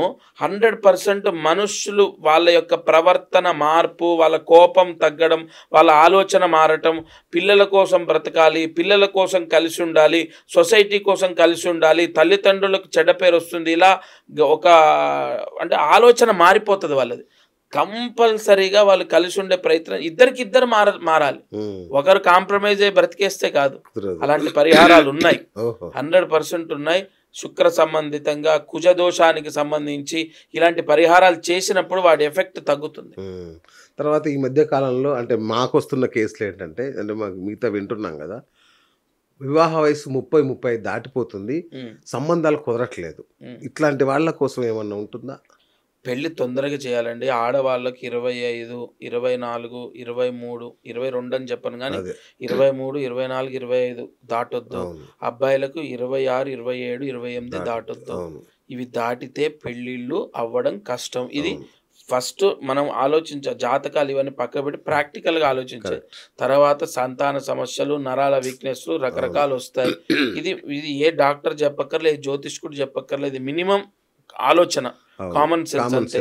కాబట్టి ఇక పెళ్ళికి వీళ్ళు ఏం చేస్తున్నారంటే, నాకు జ్ఞానం రావాలి, నేను సెటిల్ అవ్వాలి, లైక్ ఇంకోటి ఏంటంటే జనరల్ నాలెడ్జ్ పెంచుకోవాలి, అండ్ ఇంకొకటి ఏంటంటే వీళ్ళు అంటే స్టడీకి సంబంధించి కంప్లీట్ అయ్యి జాబ్ చేస్తూ సొసైటీ గురించి అర్థం చేసుకోవాలి, అప్పుడే పెళ్లి చేసుకుంటా అనే వే ఆఫ్ థింకింగ్లో ఉన్నారు. కానీ అప్పటికి అన్నీ అయిపోయి అన్ని డ్యామేజెస్ అయిపోయి ఇబ్బందులు ఎదుర్కొని లాస్ట్కి పెళ్లి చేసుకుంటున్నారు. ఏం ఉపయోగం ఉండదు ఇంకా. కాబట్టి అసలు ప్రేమ అనురాగ యోగం అనేది అమ్మాయికి 22 లేదా 23 నుంచి, అబ్బాయికి 26, 28 నుంచి ఆ సమయం లోపే వాళ్ళకు పరిపూర్ణమైన నమ్మకం ప్రేమ కలిగితే లైఫ్ లాంగ్ ఉంటుంది. ఎందుకంటే ఆ టేస్ట్ అంటే లైక్ ఆ అనుభూతి అన్నది జీవితకాలం. ఆ అమ్మాయి చచ్చిపోతే భర్త క్షోభిస్తాడు, భర్త చనిపోతే భార్య క్షోభిస్తుంది. అంత బాండింగ్ ఉంటుంది ఆ వయసులో. ఆఫ్టర్ 32 ఏమైపోతుందంటే నువ్వు అన్నిటినీ చూసేసి నీ లైఫ్ ఏమైపోతుందంటే ఒక వైరాగ్యాన్ని పొందుతుంది. అప్పుడు నాకు ఇప్పుడు ఎందుకు పెళ్ళి, నేను ఇగో వాడిని చూస్తున్నా, వాడి పెళ్ళి ఇగో ఏ కష్టం అనుభవిస్తున్నావు, ఇలాంటి వ్యతిరేక మాటలు వస్తూ ఉంటాయి. సో గురుగారి వినోద పరిశ్రమకు ఒకసారి టర్న్ అవుదాం. బిగ్ బాస్ కూడా మొదలవుతుంది ఒకవైపు, రైట్. అయితే ఈ ముఖ్యంగా నాగార్జున గారు సడన్ గా మొన్న కూలీ సినిమాలో అనుకుంటా ఆయన విలన్ గా కనబడ్డారు, ఎంట్రీ ఇచ్చారు. అంటే ఈ జగపతి బాబు వీళ్ళ తర్వాత నాగార్జున విలన్ అనేది మేము జీర్ణించుకోలేకపోతున్నాం యాక్చువల్గా. సో ఆయన ఏమన్నా రాంగ్ స్టెప్ వేసాడా, కరెక్టేనా? ఇంకొకటి, మీరు బాలకృష్ణ భగవంత్ కేసరి ఆడియో ఫంక్షన్ లో నేను విన్నాను, దానికి అద్భుతంగా అవార్డు వస్తుంది, సూపర్ హిట్ అవుతుందని చెప్పారు. అది అక్షరాల జరిగింది. సో ఇప్పుడు ఏంటి నాగార్జున? ఇప్పుడు ఇక్కడ నాగార్జున గారు రాంగ్ స్టెప్ ఏమీ వేయలేదు. ఎందుకంటే వయసు రీత్యా ట్రెండ్ ఇక్కడ ప్రతి ఒక సంవత్సరంలో 10 ఆఫర్లు ఉండేవి, ఆఫర్లు తగ్గిపోవచ్చు, పెరగొచ్చు, లేదా ఒక సినిమాతోనే వాళ్ళు ఇప్పుడు ఆఫర్స్ తగ్గిపోయాయి అనుకోవడానికి ఒక కారణం అయి ఉండొచ్చు. లేదు రెండోది ఈ విభిన్నమైనటువంటి యాక్టింగ్ కూడా ఒక అనుభూతి అని చెప్పేసి, కళాపురుషుడు కళాకారుడు అనేది అన్ని నవరసాలు పండించాలి, అందులో విలనిజం కూడా ఒకటి. ఆయన యాక్టింగ్ కోసమే పుట్టాను, లేదా యాక్టింగ్ అంటే నాకు ఇష్టము అని చెప్పి ఎన్నో సందర్భాల్లో చెప్పారు. ఈ అవకాశం అందులో అతి పెద్ద డైరెక్టర్తో వచ్చింది కాబట్టి హైలైట్ అవుతుందని చెప్పి ఆయన నిర్ణయం తీసుకున్నారు. బట్ అది ఓకేగా ఉందని పబ్లిక్ టాక్. అయితే ఇక్కడ విషయం ఏంటంటే, నేను సినిమా గురించి అనట్లేదు, ఓకేగా ఉందని. నాగార్జున గారు మాకు హీరో, నాగార్జున గారు ఒక గ్రీకు వీరుడు లాగా, అటువంటిది విలన్ అంటే మాకు ఓకే అన్నట్టుగా. అయితే మీరు వాట్ అబౌట్ అంటే నెక్స్ట్ డేస్ అంటే ఈ 2025లో ఎండింగ్లో ఆయనకు చాలా బాగుంటుంది. మీరు అన్నట్టు మేబీ ఈసారి బిగ్ బాస్ విపరీతమైన ట్రెండింగ్లోకి వెళ్ళిపోయి విపరీతమైన రేటింగ్లోకి, అంటే రేటింగ్ వచ్చేసి ఆయనకు బాగా పేరు ప్రఖ్యాతలు అనేవి 100% ఈ ఎండింగ్లో ఖచ్చితంగా ఉంది ఆయనకు. అంటే ఆయన జాతకంలో ఒక 6 నెలలు విపరీతంగా ఆయనకు పేరు ప్రఖ్యాతలు డబ్బు రావడం జరుగుతుంది. అది మేబీ బిగ్ బాస్ తో అవ్వచ్చు. ఆయన రాంగ్ స్టెప్ అనడానికి ఏం లేదు, నటనలో అదొక భాగం. బట్ మనలాంటి వాళ్ళు ఆయనని ఇష్టపడే వాళ్ళు ఆ నెగిటివ్ క్యారెక్టర్లో ఇష్టపడే ఉండకపోవచ్చు. మీరు బిగ్ బాస్కి వెళ్తున్నారా? మీ మీద కూడా కొన్ని రూమర్స్ వచ్చాయి. అయ్యా నేను అంత సినిమా లేదండి, బిగ్ బాస్ లేదు, ఏది లేదు. ఆ ప్రముఖులు ఎంతో మంది ఉన్నారు, సామాన్యులు. పిలుపు వచ్చిందని విన్నా, నిజమేనా? ఏమి లేదండి, అదంతా వదంతులు. బిగ్ బాస్ కి వెళ్ళడానికి సమయం ఎక్కడ ఉంటుంది సార్? ఒకవేళ నేను నిజంగా వచ్చినా వెళ్ళని. అసలు రోజుకి 70 జాతకాలు రాయాలి నేను, 70 మినిమం నేను పెట్టుకుంది. ఆ 70 అయిపోయేసరికి నాకు రాత్రి 11 అవుతుంది. మళ్ళీ నేను రాత్రిపూట జాతకం చెప్పకూడదు, మళ్ళీ పొద్దున్నే అవన్నీ చెప్పాలి. కాబట్టి అవన్నీ ఏం లేవు, అదంతా ఉత్తి మాట. ఓకే రైట్ గురుగారు. ఫైనల్గా మామూలుగా ప్రతి మనిషి సహజంగా లేచిన తర్వాత నడుస్తూ చీమను దొక్కినా పాపమే. అవును. ఓకే, తెలియక దోమను చంపినా పాపమే, ఇంకేది చేసినా అంటే మనకు తెలియకుండా అనేక పాపాలు చేస్తూ మన సంచిత కర్మలు ఆగామి కర్మలు మూట కట్టుకుంటూ వెళ్తుంటాం మనం, రైట్. అయితే ఇలాంటి వాటికి అంటే ప్రత్యేకంగా నాకు ఈ సమస్య ఉంది అని తెలుసుకోకున్నా సరే ప్రతి మనిషి ఏవైనా పరిహారాలు చేసుకోవచ్చా అంటే సాధారణ జీవితంలో రోజువారీగా? అది అసలు ఫస్ట్ పాపం అనే మాటకు మనిషి యొక్క కంఫర్ట్స్ కోసం ఎన్నో పాపాలు చేస్తున్నాడు. క్రూర మృగాలని మనకు సర్కస్లో ఎగిరి ఇచ్చేటట్టు రకరకాలు దానికి వెనకాల కర్ర పెట్టి నీ ఆనందం కోసం, లేదా నీకు ఒక దోమ కూడా కుట్టొద్దని జాలి లేచి దోమల మందు పెట్టి, అంటే ఈ భూమి నీదే అన్నట్టుగా నువ్వు వ్యవహరిస్తున్నావు. దానికి భగవంతుడు కూడా ప్రకృతి రూపంలో విలయ తాండవాలు చేస్తున్నాడు. ఇప్పుడు మా కాలనీ చికెన్ షాప్ అతను ఉంటాడు, రోజుకు 1000 కోళ్ళ దాకా చంపేస్తుంటాడు. ఓకే అదే ఆహారం గురించి, బ్రతకడానికి కంఫర్ట్స్, ఆనందము. ఇప్పుడు మన ఒక దగ్గర చూశాను, కాళ్ళు నీళ్ళలో పెడితే ఆ చేపలు కొరుకుతున్నాయి. అంటే ఆ చేపల స్వేచ్ఛని హరించి నువ్వు ఆ చిన్న గ్లాస్లో పడేసి, సరే నీకు డబ్బు కోసం వాటిని తీసుకొచ్చావు, ఓకే. అది ఒకరోజు బతికే చేప, గంట బతికే చేప అయినా ఆ గంట సమయాన్ని నువ్వు కబ్జా చేసేసావు, కాజేసేసావు. అలా ఇవన్నీ దోషాలే. అయితే వీటికి సంబంధించి రెగ్యులర్గా చేసుకునే పరిహారం ఏమైనా ఉంటుందా అంటే అది వాళ్ళ వ్యక్తిగత పుట్టుక జన్మ లగ్నాన్ని బట్టి ఉంటుంది. ఫలానా మేష లగ్నంలో పుట్టాడు, లేదా మిథున లగ్నంలో పుట్టాడు, కన్యా లగ్నంలో పుట్టాడు, మహాత్మా గాంధీ తులా లగ్నంలో పుట్టారు. కాబట్టి ఇలా ఈ లగ్నాన్ని బట్టి వాళ్ళ యొక్క జన్మని బట్టి వాళ్ళు చేసుకునే పరిహారాలు ఉంటాయి. నాగశాస్త్రం అంటే అంత గొప్పది. తప్పకుండా వెంటనే అనేక సమస్యలకు పరిహారాలు నాగశాస్త్ర సంబంధితంగా ఉన్నాయి. అవి చేసుకుంటే సక్సెస్ అవుతారు. ఏమంటే జాబ్ మారాలని ట్రై చేస్తున్నారు, నేను ఛాలెంజ్ ఈ ఇంటర్వ్యూ ద్వారా, జాబ్ మారాలని ట్రై చేస్తున్నారు, ఇప్పుడున్న జాబ్ కన్నా మంచి జాబ్ వచ్చేటట్టు మీ జాతకాన్ని బట్టి నేను రెమెడీ ఇస్తాను, నేను ఒక డెడ్ లైన్ పెడతా, ఆ లోపే మీరు జాబ్ మారుతారు. అది నేను గొప్పవాడిని కాదండి, సబ్జెక్ట్ గొప్పది, అందులో ఉంది. కరెక్ట్ అప్లై చేస్తే 100% రిజల్ట్ వస్తుంది. ఆ విషయంలో నేను కూడా సంపూర్ణంగా విశ్వసిస్తున్నా మిమ్మల్ని, ఎందుకంటే నేను కూడా చూశాను కాబట్టి, అనుభవించాను కాబట్టి. థ్యాంక్ యూ గురుగారు, థ్యాంక్ యూ సో మచ్.